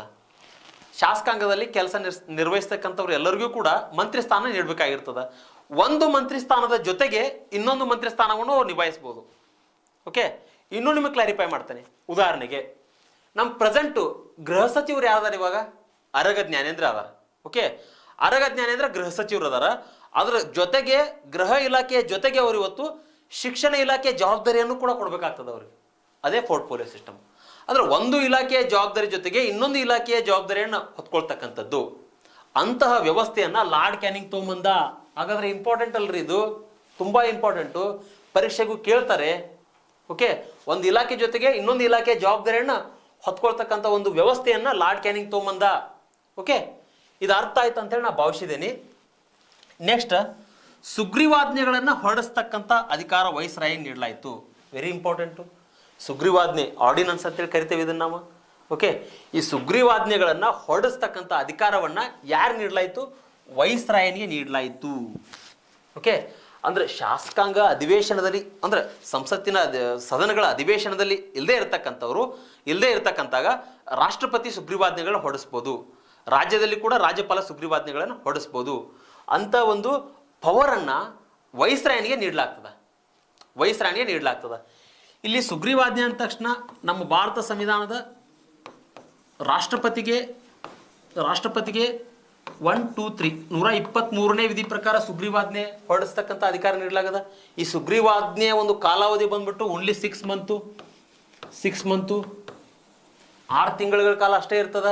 ಈ ವಿಷಯ ಬಂದಾಗ, ನಿಮಗೆ ಸುಗ್ರೀವಾಜ್ಞೆ ಬಗ್ಗೆ ಬಂದಾಗ ರಾಷ್ಟ್ರಪತಿ ಬಗ್ಗೆ ಹೇಳುವಂಥ ಸಮಯದೊಳಗಡೆ ನಿಮಗೆ ನಾನು ಅಗದಿ ಕ್ಲಿಯರ್ ಆಗಿ ಹೇಳ್ಕೊಡ್ತೇನೆ. ಅದ್ರ ಬಗ್ಗೆ ಏನಿಲ್ಲ, ಡೌಟ್ ಇಲ್ಲ. ನೆಕ್ಸ್ಟ್, ಇಲ್ಲಿ ರಾಜ್ಯಪಾಲ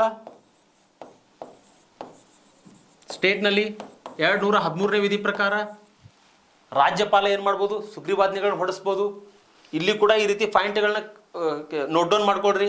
ಅಂದರೆ ನಿಮ್ಗೆ ಏನಾಗುತ್ತೆ, ಈ ಕೆಲವೊಂದಿಷ್ಟು ಪರೀಕ್ಷೆಗಳಲ್ಲಿ ಪ್ರಶ್ನೆಗಳನ್ನು ಕೇಳಿದಾಗ ಇದು ನೀವು ಕೌನ್ಸಿಲ್ ಕಾಯ್ದೆಗಳನ್ನು ಕಲ್ತಂಗೆ ಆಗ್ತದೆ. ಅದ್ರ ಜೊತೆಗೆ ಸುಗ್ರೀವಾಜ್ಞೆ ಅಂದ ತಕ್ಷಣ ನೀವು 360 ಡಿಗ್ರಿ ಒಳಗಡೆ ಎಲ್ಲ ಕೂಡ ಕವರ್ ಮಾಡಿದಂಗೆ ಆಗ್ತದೆ. ಓಕೆ, ಇದು ನಿಮ್ಗೆ ಅರ್ಥ ಆಯ್ತು ಅಂತೇಳಿ ನಾನು ಭಾವಿಸಿದ್ದೇನೆ. ನೆಕ್ಸ್ಟ್, 1861ರಲ್ಲಿ ಕೌನ್ಸಿಲ್ ಕಾಯ್ದೆಗಳನ್ನ ಏನು ಜಾರಿಗೆ ತೊಗೊಂಡ್ಬರ್ತಾರಲ್ಲ, ಆ ಕೌನ್ಸಿಲ್ ಕಾಯ್ದೆಗಳನ್ನ ಜಾರಿಗೆ ತಂದ ನಂತರ ಏನಾಗುತ್ತೆ, ಮತ್ತೊಂದು ಕೌನ್ಸಿಲ್ ಕಾಯ್ದೆಗಳನ್ನ ಜಾರಿಗೆ ತೊಗೊಂಡ್ಬರ್ತಾರೆ ಬ್ರಿಟಿಷರು. ಇದನ್ನು ನಾವು 1892ರ ಭಾರತ ಕೌನ್ಸಿಲ್ ಕಾಯ್ದೆಗಳಂತ ಹೇಳ್ತೇವೆ ನಾವು. ಓಕೆ, ಹಾಗಾದ್ರೆ ಈ ಕಾಯ್ದೆಯಲ್ಲಿ ಏನೆಲ್ಲ ಬದಲಾವಣೆಗಳಾಗ್ತವೆ ತುಂಬಾ ಇಂಪಾರ್ಟೆಂಟ್ ರೀ, ನೆನ್ಪಿಟ್ಕೊಳ್ರಿ.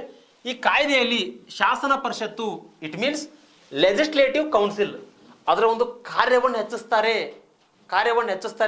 ಅದರ ಒಂದು ಜವಾಬ್ದಾರಿಯನ್ನು ಹೆಚ್ಚಿಸ್ತಾರೆ. ನಾನು ನಿಮ್ಗೆ ಯಾಕೆ ಹೇಳ್ತಾ ಇದ್ದೇನೆ ಅಂತ ಹೇಳಿದ್ರೆ, ಈ ಶಾಸಕಾಂಗ ಪರಿಷತ್ತದ ಜವಾಬ್ದಾರಿಯನ್ನು ಈವರೆಗೂ ಹೆಚ್ಚಿಸಲಿಕ್ಕಿಲ್ಲ. ಅದ್ರ ಜೊತೆಗೆ ಭಾರತೀಯರ ಭಾಗವಹಿಸಿಕೆ ಇದ್ರಕ್ಕಿಲ್ಲ. ಅದ್ರ ಜೊತೆಗೆ 1861ರ ಕಾಯ್ದೆಯಲ್ಲಿ ಏನಾಯ್ತು ಅಂತ ಹೇಳಿದ್ರೆ, ಭಾರತೀಯರಿಗೆ ಈ ಲೆಜಿಸ್ಲೇಟಿವ್ ಕೌನ್ಸಿಲ್ನಲ್ಲಿ ಅವಕಾಶ ದೊರೀತು. ಆ ಮೂಲಕವಾಗಿ ಈ ಲೆಜಿಸ್ಲೇಟಿವ್ ಕೌನ್ಸಿಲ್ನ ಒಂದು ಕಾರ್ಯವನ್ನು ಹೆಚ್ಚಿಸಲಾಯಿತು. ಅದ್ರ ಜೊತೆಗೆ ಅಲ್ಲಿರ್ತಕ್ಕಂಥ ಒಂದು ಶಾಸನೀಯ ಪರಿಷತ್ನಲ್ಲಿರ್ತಕ್ಕಂಥ ಸದಸ್ಯರಿಗೆ ಬಜೆಟ್ ಪಟ್ಟಿಯನ್ನು ತಯಾರು ಮಾಡ್ಬೋದು. ಓಕೆ, ಅದ್ರ ಬಗ್ಗೆ ಚರ್ಚಿಸ್ಬೋದು, ಅದ್ರ ಬಗ್ಗೆ ವಿಮರ್ಶೆ ಮಾಡ್ಬೋದು. ಈ ಬಜೆಟ್ನಲ್ಲಿ ಯಾವೆಲ್ಲ ಅಂಶಗಳನ್ನು ಹಾಕಬೇಕು, ಜನರಿಗೆ ಎಷ್ಟು ಅನುಕೂಲ ಅದ, ಜನರಿಗೆ ಎಷ್ಟು ಅನುಕೂಲ ಇಲ್ಲ, ಅವೆಲ್ಲ ವಿಷಯಗಳನ್ನು ಹಾಕ್ತಕ್ಕಂಥ ಒಂದು ಪವರ್ ಯಾರು ಸಿಕ್ತು ಅಂತ ಹೇಳಿದ್ರೆ, ಈ ಒಂದು ಲೆಜಿಸ್ಲೇಟಿವ್ ಕೌನ್ಸಿಲ್ ಅವ್ರಿಗೆ ಸಿಕ್ತು, ಶಾಸನೀಯ ಪರಿಷತ್ ಅವ್ರಿಗೆ ಸಿಕ್ತು. ಯಾವ ಕಾಯ್ದೆ ಪ್ರಕಾರ? 1892ರ ಭಾರತದ ಕೌನ್ಸಿಲ್ ಕಾಯ್ದೆ ಪ್ರಕಾರ. ಓಕೆ, ನೆನ್ಪಿಟ್ಕೊಡ್ರಿ. ಹಾಗಾದ್ರೆ ಇಲ್ಲಿ indirect election very important. Indirect election was introduce. Indirect election, ಪರೋಕ್ಷ ಚುನಾವಣೆಯನ್ನು ಪರಿಚಯಿಸಲಾಯಿತು. ಪರೋಕ್ಷ ಚುನಾವಣೆ ಅಂತ ಹೇಳಿದ್ರೆ ಪ್ರತ್ಯಕ್ಷ ಮತ್ತು ಪರೋಕ್ಷ ಅಂತೇಳಿ ಎರಡು ಬರ್ತಾವೆ, ಡೈರೆಕ್ಟ್ ಆ್ಯಂಡ್ ಇಂಡೈರೆಕ್ಟ್. ಪರೋಕ್ಷ ಚುನಾವಣೆ ಅಂತ ಹೇಳಿದ್ರೆ ಉದಾಹರಣೆಗೆ ನಮ್ಮ ರಾಷ್ಟ್ರಪತಿಯನ್ನು ಪರೋಕ್ಷವಾಗಿ ಚುನಾವಣೆ ಮಾಡ್ತೇವೆ ನಾವು. ರಾಜ್ಯಸಭೆ ಮೆಂಬರ್ಸ್ಗಳನ್ನು ಅವ್ರನ್ನೂ ಕೂಡ ಪರೋಕ್ಷವಾಗಿ ಚುನಾವಣೆ ಮಾಡ್ತೇವೆ.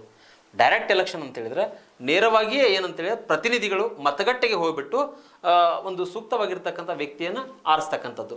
ಫಾರ್ ಎಕ್ಸಾಂಪಲ್, ನಮ್ಮಲ್ಲಿ ಲೋಕಸಭಾ ಎಲೆಕ್ಷನ್ಸ್ಗಳು ಏನು ನಡೀತಾ ಇರ್ತಾವಲ್ಲ, ಅವೆಲ್ಲ ಕೂಡ ಡೈರೆಕ್ಟ್ ಎಲೆಕ್ಷನ್ಸ್. ಓಕೆ, ಹಾಗಾದರೆ ಇಲ್ಲಿ ಮುಖ್ಯವಾಗಿ ಇಲ್ಲಿ ಪರೋಕ್ಷ ಚುನಾವಣೆಯನ್ನು ಪರಿಚಯಿಸಲಾಯಿತು. ಯಾವ ಕಾಯ್ದೆ ಪ್ರಕಾರ? 1892ರ ಕೌನ್ಸಿಲ್ ಕಾಯ್ದೆ ಪ್ರಕಾರ. ಒಂದು ನೆನ್ಪಿಟ್ಕೊಡ್ರಿ, ಇಲ್ಲಿ ಚುನಾವಣೆ ಅನ್ನುವಂತಹ ಒಂದು ವರ್ಡನ್ನು ಯೂಸ್ ಮಾಡಲಿಲ್ಲ. ಈ ಒಂದು ಪಾಯಿಂಟನ್ನು ಸುಭಾಷ್ ಕಶ್ಯಪ್ ಅವರು ಬರೆದಿರ್ತಕ್ಕಂತಹ ಒಂದು ಅವರ್ ಪಾರ್ಲಿಮೆಂಟ್ನಲ್ಲಿ ಈ ಅಂಶ ಹಾಕಿದ್ದಾರೆ. ಪರೀಕ್ಷೆಗೂ ತುಂಬ ಇಂಪಾರ್ಟೆಂಟ್ ಇದು. ಎಲೆಕ್ಷನ್ ಅನ್ನುವಂಥ ವರ್ಡೇ ಯೂಸ್ ಮಾಡಲಿಲ್ಲ ಅವರು. ಇಂಡೈರೆಕ್ಟ್ ಎಲೆಕ್ಷನನ್ನು ಪರಿಚಯ ಮಾಡ್ತಾರೆ, ಬಟ್ ಎಲೆಕ್ಷನ್ ಅನ್ನುವಂಥ ವರ್ಡನ್ನು ಯೂಸ್ ಮಾಡಲಿಲ್ಲ ಬ್ರಿಟಿಷರು ಈ ಕಾಯ್ದೆಯಲ್ಲಿ. ನೆನ್ಪಿಟ್ಕೊಡ್ರಿ. ನೆಕ್ಸ್ಟ್, ಓಕೆ, ಈ ರೀತಿಯಾಗಿ ಕೌನ್ಸಿಲ್ ಕಾಯ್ದೆಗಳನ್ನು ಜಾರಿಗೆ ತೊಗೊಂಬಂದ್ರು ಬ್ರಿಟಿಷರು. ಆಮೇಲೆ ಏನಾಯ್ತು ಅಂತ ಹೇಳಿದ್ರೆ, ಮತ್ತೆ ಕೂಡ ನಮ್ಮ ಭಾರತೀಯರು ಬಿಡಲಿಲ್ಲ ಬ್ರಿಟಿಷರನ್ನ. ಇನ್ನೂ ಕೂಡ ನಾವು ಬದಲಾವಣೆ ಬೇಕು. ನೀವು ತಂದಿರತಕ್ಕಂಥ ಕಾಯ್ದೆ ಕಾನೂನುಗಳು ನಮಗೆ ಸರಿ ಹೊಂದ್ತಾ ಇಲ್ಲ. ಕೇವಲ ಕೆಲವೊಂದಿಷ್ಟು ಪ್ರಾಂತ್ಯಗಳಿರ್ತಕ್ಕಂಥ ರಾಜ ಮಹಾರಾಜರನ್ನ ನೀವು ಲೆಜಿಸ್ಲೇಟಿವ್ ಕೌನ್ಸಿಲ್ಗೆ ಶಾಸನ ಮಾಡಕ್ಕೆ ನೇಮಕ ಮಾಡಿದ್ರೆ ಅದಾಗೋದಿಲ್ಲ. ನಮಗೆಲ್ಲ ಪವರ್ ಬೇಕು. ನಮಗೆ ಏನು ಬೇಕು? ರೆಸ್ಪಾನ್ಸಿಬಿಲಿಟಿ ಗೌರ್ಮೆಂಟ್ ಬೇಕು, ಜವಾಬ್ದಾರಿಯುತವಾಗಿರ್ತಕ್ಕಂಥ ಸರ್ಕಾರ ಬೇಕು. ನಮಗೆ ನಾವ ರೂಪಿಸ್ತಕ್ಕಂಥ ಒಂದು ಸರ್ಕಾರ ಬೇಕು. ಯಾರ ಹಸ್ತಕ್ಷೇಪನೂ ಬೇಡ ನಮ್ಗೆ. ನೀವ್ಯಾರು ನಮಗೆ ಬಂದು ಕೇಳಕ್ಕೆ? ನೀವ್ಯಾರು ನಮಗೆ ನಮ್ಮದೇ ಆಗಿರ್ತಕ್ಕಂತಹ ಒಂದು ಕಾನೂನುಗಳನ್ನು ರೂಪಿಸ್ತಕ್ಕಂಥ ಒಂದು ಶಕ್ತಿ ಬೇಕು ನಮ್ಗೆ. ನಿಮ್ಗಳ ಸವಾಸನೆ ಬೇಡ. ನಾವು ಕಾನೂನುಗಳನ್ನು ರೂಪಿಸ್ಬೇಕಾಗಿತ್ತು ಅಂತ ಹೇಳಿದ್ರೆ ನಿಮ್ಮ ಹಸ್ತಕ್ಷೇಪ ಸಹಿತ ಬೇಡ. ಈ ರೀತಿ ಪ್ರತಿಭಟನೆ ಮಾಡಲಿಕ್ಕೆ ಸ್ಟಾರ್ಟ್ ಮಾಡಿದ್ರು ನಮ್ಮ ಭಾರತೀಯರು. ಹೋರಾಟದ ಕಿಚ್ಚು ಮುಗಿಲು ಮಿಡ್ತು. ಅದ್ರ ಪರಿಣಾಮವಾಗಿ ಏನು ಮಾಡಿದ್ರು? ಮತ್ತೆ ಬ್ರಿಟನ್ ಸರ್ಕಾರ ಏನು ಮಾಡ್ತು? ಮತ್ತೆ ಕಾಯ್ದೆಗಳನ್ನು ಸ್ಟಾರ್ಟ್ ಮಾಡ್ತು. ಅಂದರೆ ಹಂತ ಹಂತವಾಗಿ ಈಗ ನೋಡ್ರಿ, ಒಮ್ಮೆ ಒಂದು ಕಡವನ್ನು ತುರ್ಕೋ ಬದಲಿ ಸ್ವಲ್ಪ ತಿನ್ಸಕ್ಕೆ ಸ್ಟಾರ್ಟ್ ಮಾಡ್ತಿಲ್ಲ ಬ್ರಿಟನ್ ಸರ್ಕಾರ. ಭಾರತೀಯರಿಗೆ ಒಮ್ಮೆ ಕಡಬು ತಿರ್ಕೋದು ಬೇಡ, ಇಲ್ಲಿ ಸ್ವಲ್ಪ ಸ್ವೀಟ್ ಕೊಡೋದು, ಇನ್ನೂ ಸ್ವಲ್ಪ ಸ್ವೀಟ್ ಕೊಡೋದು. ಆಮೇಲೆ 1947 ಆದ ನಂತರ ಪೂರ್ತಿನ ಕೊಟ್ಬಿಡ್ತದ ಬ್ರಿಟನ್ ಸರ್ಕಾರ. ಅದರ ಹೋರಾಟದ ಪ್ರತಿಫಲವಾಗಿ ಇವೆಲ್ಲ ಸ್ನೇಹಿತರೆ. ಇಲ್ಲಿ 1909ರ ಒಂದು ಭಾರತ ಕೌನ್ಸಿಲ್ ಕಾಯ್ದೆ, ಇದಕ್ಕೆ ನಾವು ಮಿಂಟೋ ಮಾರ್ಲೆ ಸುಧಾರಣೆ ಅಂತೇಳಿ ಕರಿತೇವೆ. ವೆರಿ ವೆರಿ ಇಂಪಾರ್ಟೆಂಟ್, ನೆನ್ಪಿಟ್ಕೊಳ್ರಿ. ಹಲವಾರು ಪರೀಕ್ಷೆಗಳಲ್ಲಿ ಈಗ ಬರ್ತಕ್ಕಂತಹ 1909ರ ಕಾಯ್ದೆ, 1919ರ ಕಾಯ್ದೆ, 1935ರ ಕಾಯ್ದೆ ದಯವಿಟ್ಟು ನೆಗ್ಲಿಜೆನ್ಸ್ ಮಾಡಬೇಡ್ರಿ ಸ್ನೇಹಿತರೆ. ಸುಮಾರು ಪ್ರಶ್ನೆಗಳಾಗಿದ್ದಾವೆ. ಈ ಹಿಂದ್ಗಡೆ ನಡೆದಿರ್ತಕ್ಕಂಥ FDA ಪರೀಕ್ಷೆಯಲ್ಲಿ ಕೂಡ ಪ್ರಶ್ನೆ ಕೇಳಿದ್ದಾರೆ. ಯಾವುದೇ ಒಂದು ಪರೀಕ್ಷೆ ನಡೆದ್ರೂ ಸಹಿತ ಈ ಕಾಯ್ದೆಗಳು ಇಂಪಾರ್ಟೆಂಟ್. ನಾ ಇಷ್ಟು ಹೇಳಬಲ್ಲೆ. ಇದನ್ನು ಓದ್ರ ಅಂತ ಹೇಳಿದ್ರೆ ನೀವು ಓದ್ಬೇಕಷ್ಟ. ನೆಗ್ಲಿಜೆನ್ಸ್ ಮಾಡಿದ್ರಿ ನಿಮ್ಮ ಮಾರ್ಕ್ಸನ್ನು ಇನ್ನೊಬ್ಬನು ತಗೋತಾನೆ, ಅವ್ನು ಸಕ್ಸಸ್ ಆಗ್ತಾನೆ. ಇದರಲ್ಲಿ ಇಷ್ಟೇ ಹೇಳ್ಬೋದು ನಾನು. ಇಲ್ಲಿ 1909ರ ಒಂದು ಕೌನ್ಸಿಲ್ ಕಾಯ್ದೆ, ಇಟ್ ಮೀನ್ಸ್ ಇದನ್ನ ನಾವು ಮಿಂಟೋ ಮಾರ್ಲೆ ಸುಧಾರಣೆ ಅಂತೇಳಿ ಕರಿತೀವಿ.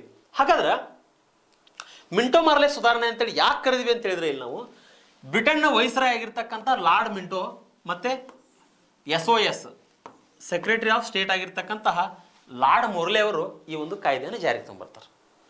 ಬ್ರಿಟನ್ನ ವೈಸರಾಯ್ ಲಾರ್ಡ್ ಮಿಂಟೋ ಮತ್ತೆ ಭಾರತದ ಕಾರ್ಯದರ್ಶಿ, it means SOS, secretary of state for India, ಅವರು ಈ ಕಾಯ್ದೆನ ಜಾರಿಗೆ ತೊಗೊಂಬರ್ತಾರೆ. ಓಕೆ, ಹಾಗಾದ್ರೆ ಈ ಕಾಯ್ದೆಯಲ್ಲಿ ಏನೆಲ್ಲ ಬದಲಾವಣೆಗಳಾಗ್ತದೆ? ಕೇಂದ್ರೀಯ ಶಾಸನ ಪರಿಷತ್ತು ಸದಸ್ಯರ ಸಂಖ್ಯೆಯನ್ನು ಹೆಚ್ಚಿಸಲಾಗ್ತದೆ. ಅಂದರೆ ಈ ಸೆಂಟ್ರಲ್ ಲೆಜಿಸ್ಲೇಟಿವ್ ಕೌನ್ಸಿಲ್ ಏನಿರುತ್ತಲ್ಲ, ಅಲ್ಲಿ ಸದಸ್ಯರ ಸಂಖ್ಯೆಯನ್ನು ಹೆಚ್ಚಿಗೆ ಮಾಡ್ತಾರೆ. 60ಕ್ಕೆ ಹೆಚ್ಚಿಗೆ ಮಾಡ್ತಾರೆ ಸ್ನೇಹಿತರೆ. ಈ ಹಿಂದ್ಗಡೆ ಇದ್ರಕ್ಕಿಲ್ಲ, ಅಷ್ಟೊಂದು ಇದ್ರಕ್ಕಿಲ್ಲ. ಬಟ್ ಇಲ್ಲಿ 60ಕ್ಕೆ, ಅಂದರೆ 16 ಇತ್ತು. ಆ್ಯಕ್ಚುಲಿ ಇಲ್ಲಿ ಕಾಣ್ತಾ ಇಲ್ಲದು, 16 ಇತ್ತು. 16 ಇದ್ದಾಗ 16ರಿಂದ ಏನು ಮಾಡಿದ್ರು, 60ಕ್ಕೆ ಹೆಚ್ಚಿಗೆ ಮಾಡ್ತಾರೆ. ಸೆಂಟ್ರಲ್ ಲೆಜಿಸ್ಲೇಟಿವ್ ಕೌನ್ಸಿಲ್ ಏನಿರುತ್ತಲ್ಲ, ಆ ಸದಸ್ಯರ ಸಂಖ್ಯೆಯನ್ನು ಓಕೆ 16ರಿಂದ 60ಕ್ಕೆ ಹೆಚ್ಚಿಗೆ ಮಾಡ್ತಾರೆ. ಆಮೇಲೆ ಈ ಪ್ರಾವಿನ್ಷಿಯಲ್ ಕೌನ್ಸಿಲ್ನಲ್ಲಿ, ಅಂದರೆ ಒಂದು ಪ್ರಾಂತ್ಯ ಮಟ್ಟದಲ್ಲಿ, ಕೇಂದ್ರೀಯ ಶಾಸನ ಪರಿಷತ್ತು ಅಂತ ಹೇಳಿದ್ರೆ ಕೇಂದ್ರ ಮಟ್ಟದಲ್ಲಿ ಸ್ನೇಹಿತರೆ, ಅಷ್ಟೇ ವ್ಯತ್ಯಾಸ. ಕೇಂದ್ರ ಮಟ್ಟದಲ್ಲಿ ಅಂದ್ರೆ ಒಂದು ಬ್ರಿಟಿಷರ ಒಂದು ಆಡಳಿತದ ಒಂದು ಹತೋಟೊಳಗಿರ್ತದೆ ಇದು. ಅಲ್ಲಿರ್ತಕ್ಕಂಥ ಸದಸ್ಯರ ಸಂಖ್ಯೆ 16 ಇತ್ತು, ಅದನ್ನು ತೊಗೊಂಬಂದು 60ಕ್ಕೆ ಹೆಚ್ಚಿಗೆ ಮಾಡ್ತಾರೆ. ಓಕೆ, ಆಮೇಲೆ ಈ ಪ್ರಾವಿನ್ಷಿಯಲ್ ಲೆಜಿಸ್ಲೇಟಿವ್ ಕೌನ್ಸಿಲ್ ಏನದ ಅಲ್ರಿ, ಪ್ರಾಂತೀಯ ಶಾಸನ ಪರಿಷತ್ತು, ಆ ಸದಸ್ಯರ ಸಂಖ್ಯೆಯನ್ನು ಏನಂತ ಹೇಳಿದ್ರೆ ಪ್ರಾಂತ್ಯದಿಂದ ಪ್ರಾಂತ್ಯಕ್ಕೆ ಏನಂತ ಹೇಳಿದ್ರೆ ವಿಭಿನ್ನವಾಗಿತ್ತು ಸ್ನೇಹಿತರೆ. ಹೆಚ್ಚಿಗೆ ಮಾಡ್ತಾರೆ, ಒಂದು ಪ್ರಾಂತ್ಯದಿಂದ ಒಂದು ಪ್ರಾಂತ್ಯಕ್ಕೆ ಅದೇ ವ್ಯತ್ಯಾಸವನ್ನು ಕುಡಿತು. ಓಕೆ, ಇಷ್ಟು ನೆನ್ಪಿಟ್ಕೊಡ್ರಿ.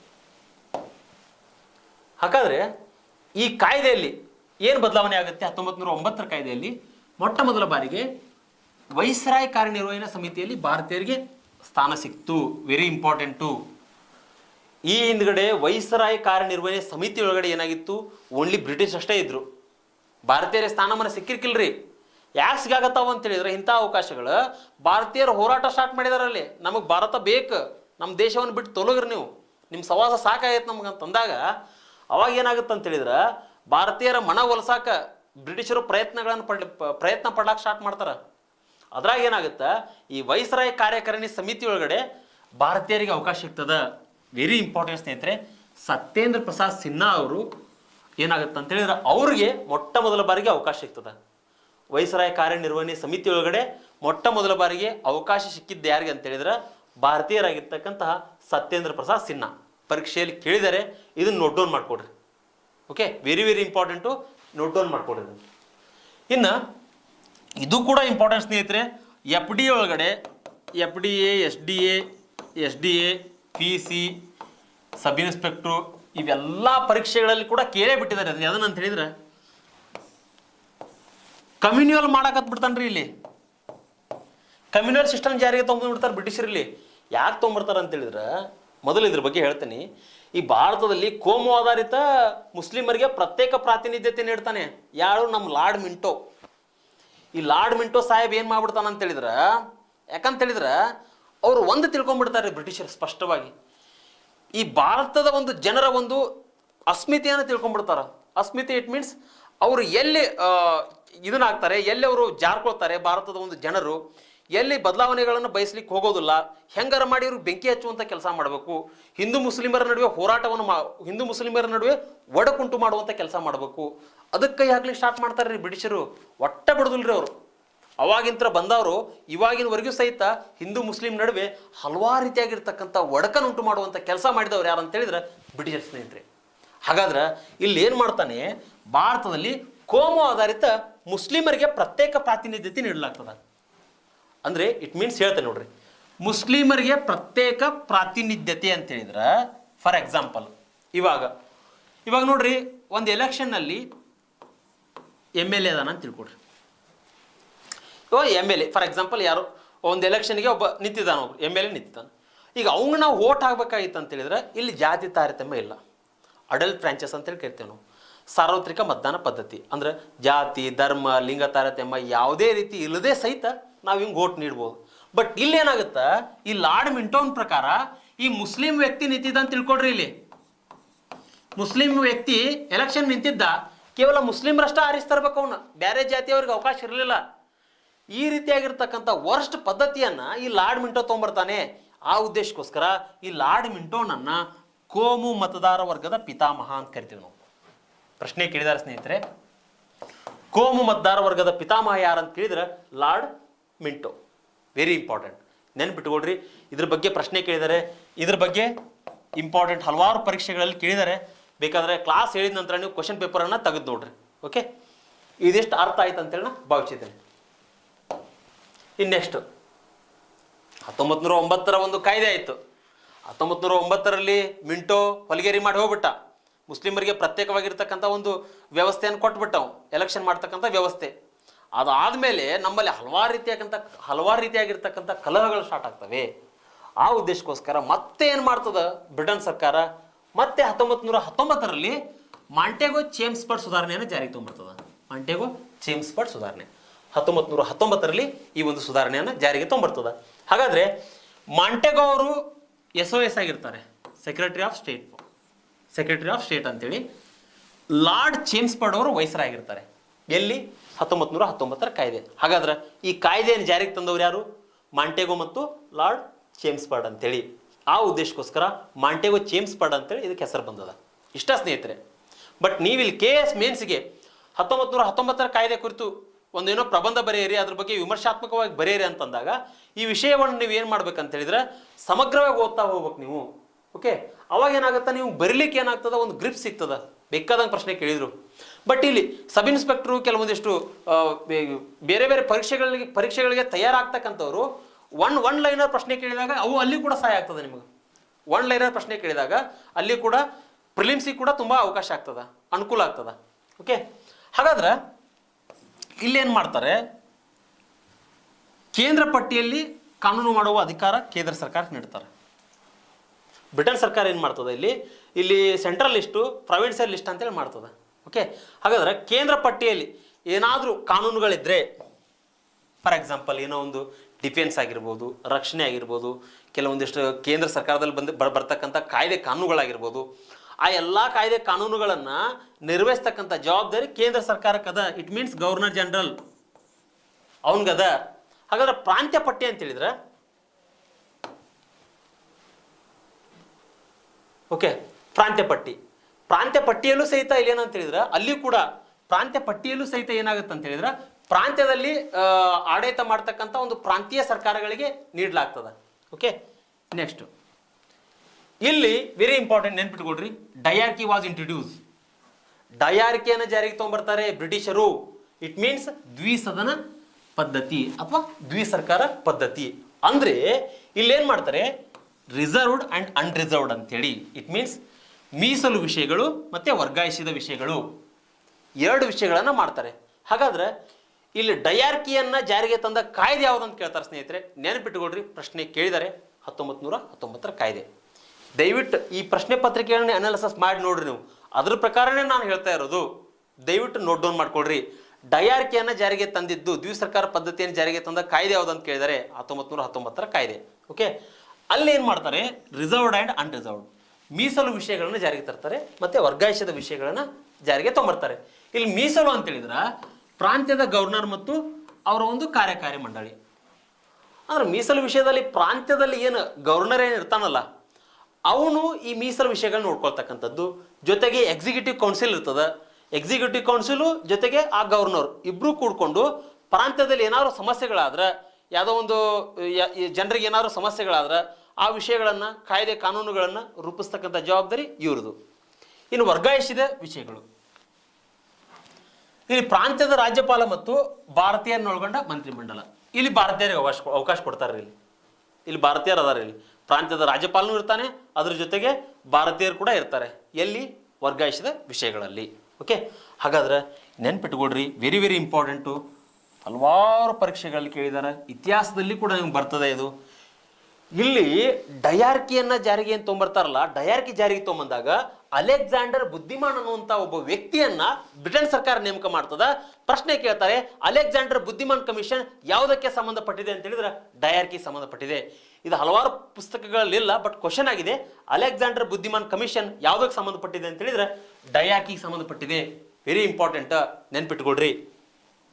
ನೆಕ್ಸ್ಟ್, ಹಾಗಾದ್ರೆ ಇಲ್ಲಿ 1919ರ ಕಾಯ್ದೆ ಪ್ರಕಾರ ಮೇಲ್ಮನೆ ಕೌನ್ಸಿಲ್ ಆಫ್ ಸ್ಟೇಟ್ ಅಂತೇಳಿ ಕರಿತೀವಿ, ಕೆಳಮನೆಯನ್ನ ಲೆಜಿಸ್ಲೇಟಿವ್ ಅಸೆಂಬ್ಲಿ ಅಂತ ಕರಿತೀವಿ. ಇವಾಗ ಅದಾವಲ್ರಿ, ಇವಾಗಿರ್ತಕ್ಕಂಥ ಸಿಸ್ಟಮ್ ಅನ್ನ ಜಾರಿ ತೊಗೊಂಬರ್ತಾರೆ. ಪಾರ್ಲಿಮೆಂಟ್ನಲ್ಲಿ ಏನದ, ನಮ್ಮಲ್ಲಿ ಲೋಕಸಭೆ ಮತ್ತು ರಾಜ್ಯಸಭಾ ಅದ. ಅದೇ ರೀತಿಯಾಗಿರ್ತಕ್ಕಂಥ ಸಿಸ್ಟಮನ್ನು ಇಲ್ಲಿ ತೊಗೊಂಬರ್ತಾರೆ ಬ್ರಿಟಿಷರು. ಹಾಗಾದ್ರೆ ಮೇಲ್ಮನೆಯನ್ನು ಏನಂತ ಕರೀತಾರಲ್ಲಿ? ಕೌನ್ಸಿಲ್ ಆಫ್ ಸ್ಟೇಟ್ ಅಂತ ಕರೀತಾರೆ. ಕೆಳಮನೆಯನ್ನು ಏನಂತ ಕರೀತಾರೆ? ಲೆಜಿಸ್ಲೇಟಿವ್ ಅಸೆಂಬ್ಲಿ ಅಂತ ಕರೀತಾರೆ. ಪ್ರಶ್ನೆ ಹೆಂಗೆ ಕೇಳ್ಬೋದು? ದ್ವಿಸದನ ಶಾಸಕಾಂಗ ಪದ್ಧತಿಯನ್ನು ಜಾರಿಗೆ ತಂದ ಕಾಯ್ದೆ ಯಾವುದಂತ ಕೇಳ್ತಾರೆ? 1919ರ ಕಾಯ್ದೆ. Very easy. ಈ ಒನ್ ಲೈನರ್ ನಿಮಗೆ ಅನಾಲಿಟಿಕಾ ಯಾವಾಗ ಕೇಳ್ತಾರೆ ಅಂತ ಹೇಳಿದ್ರೆ ಮೇನ್ಸಲ್ಲಿ ಬರಿಬೇಕಾದ್ರೆ ಅನಾಲಿಟಿಕಾ ಬರಿಬೇಕು. ನೀವು ಹೋಲಿಕೆ ಮಾಡಿ ಬರಿಬೋದು.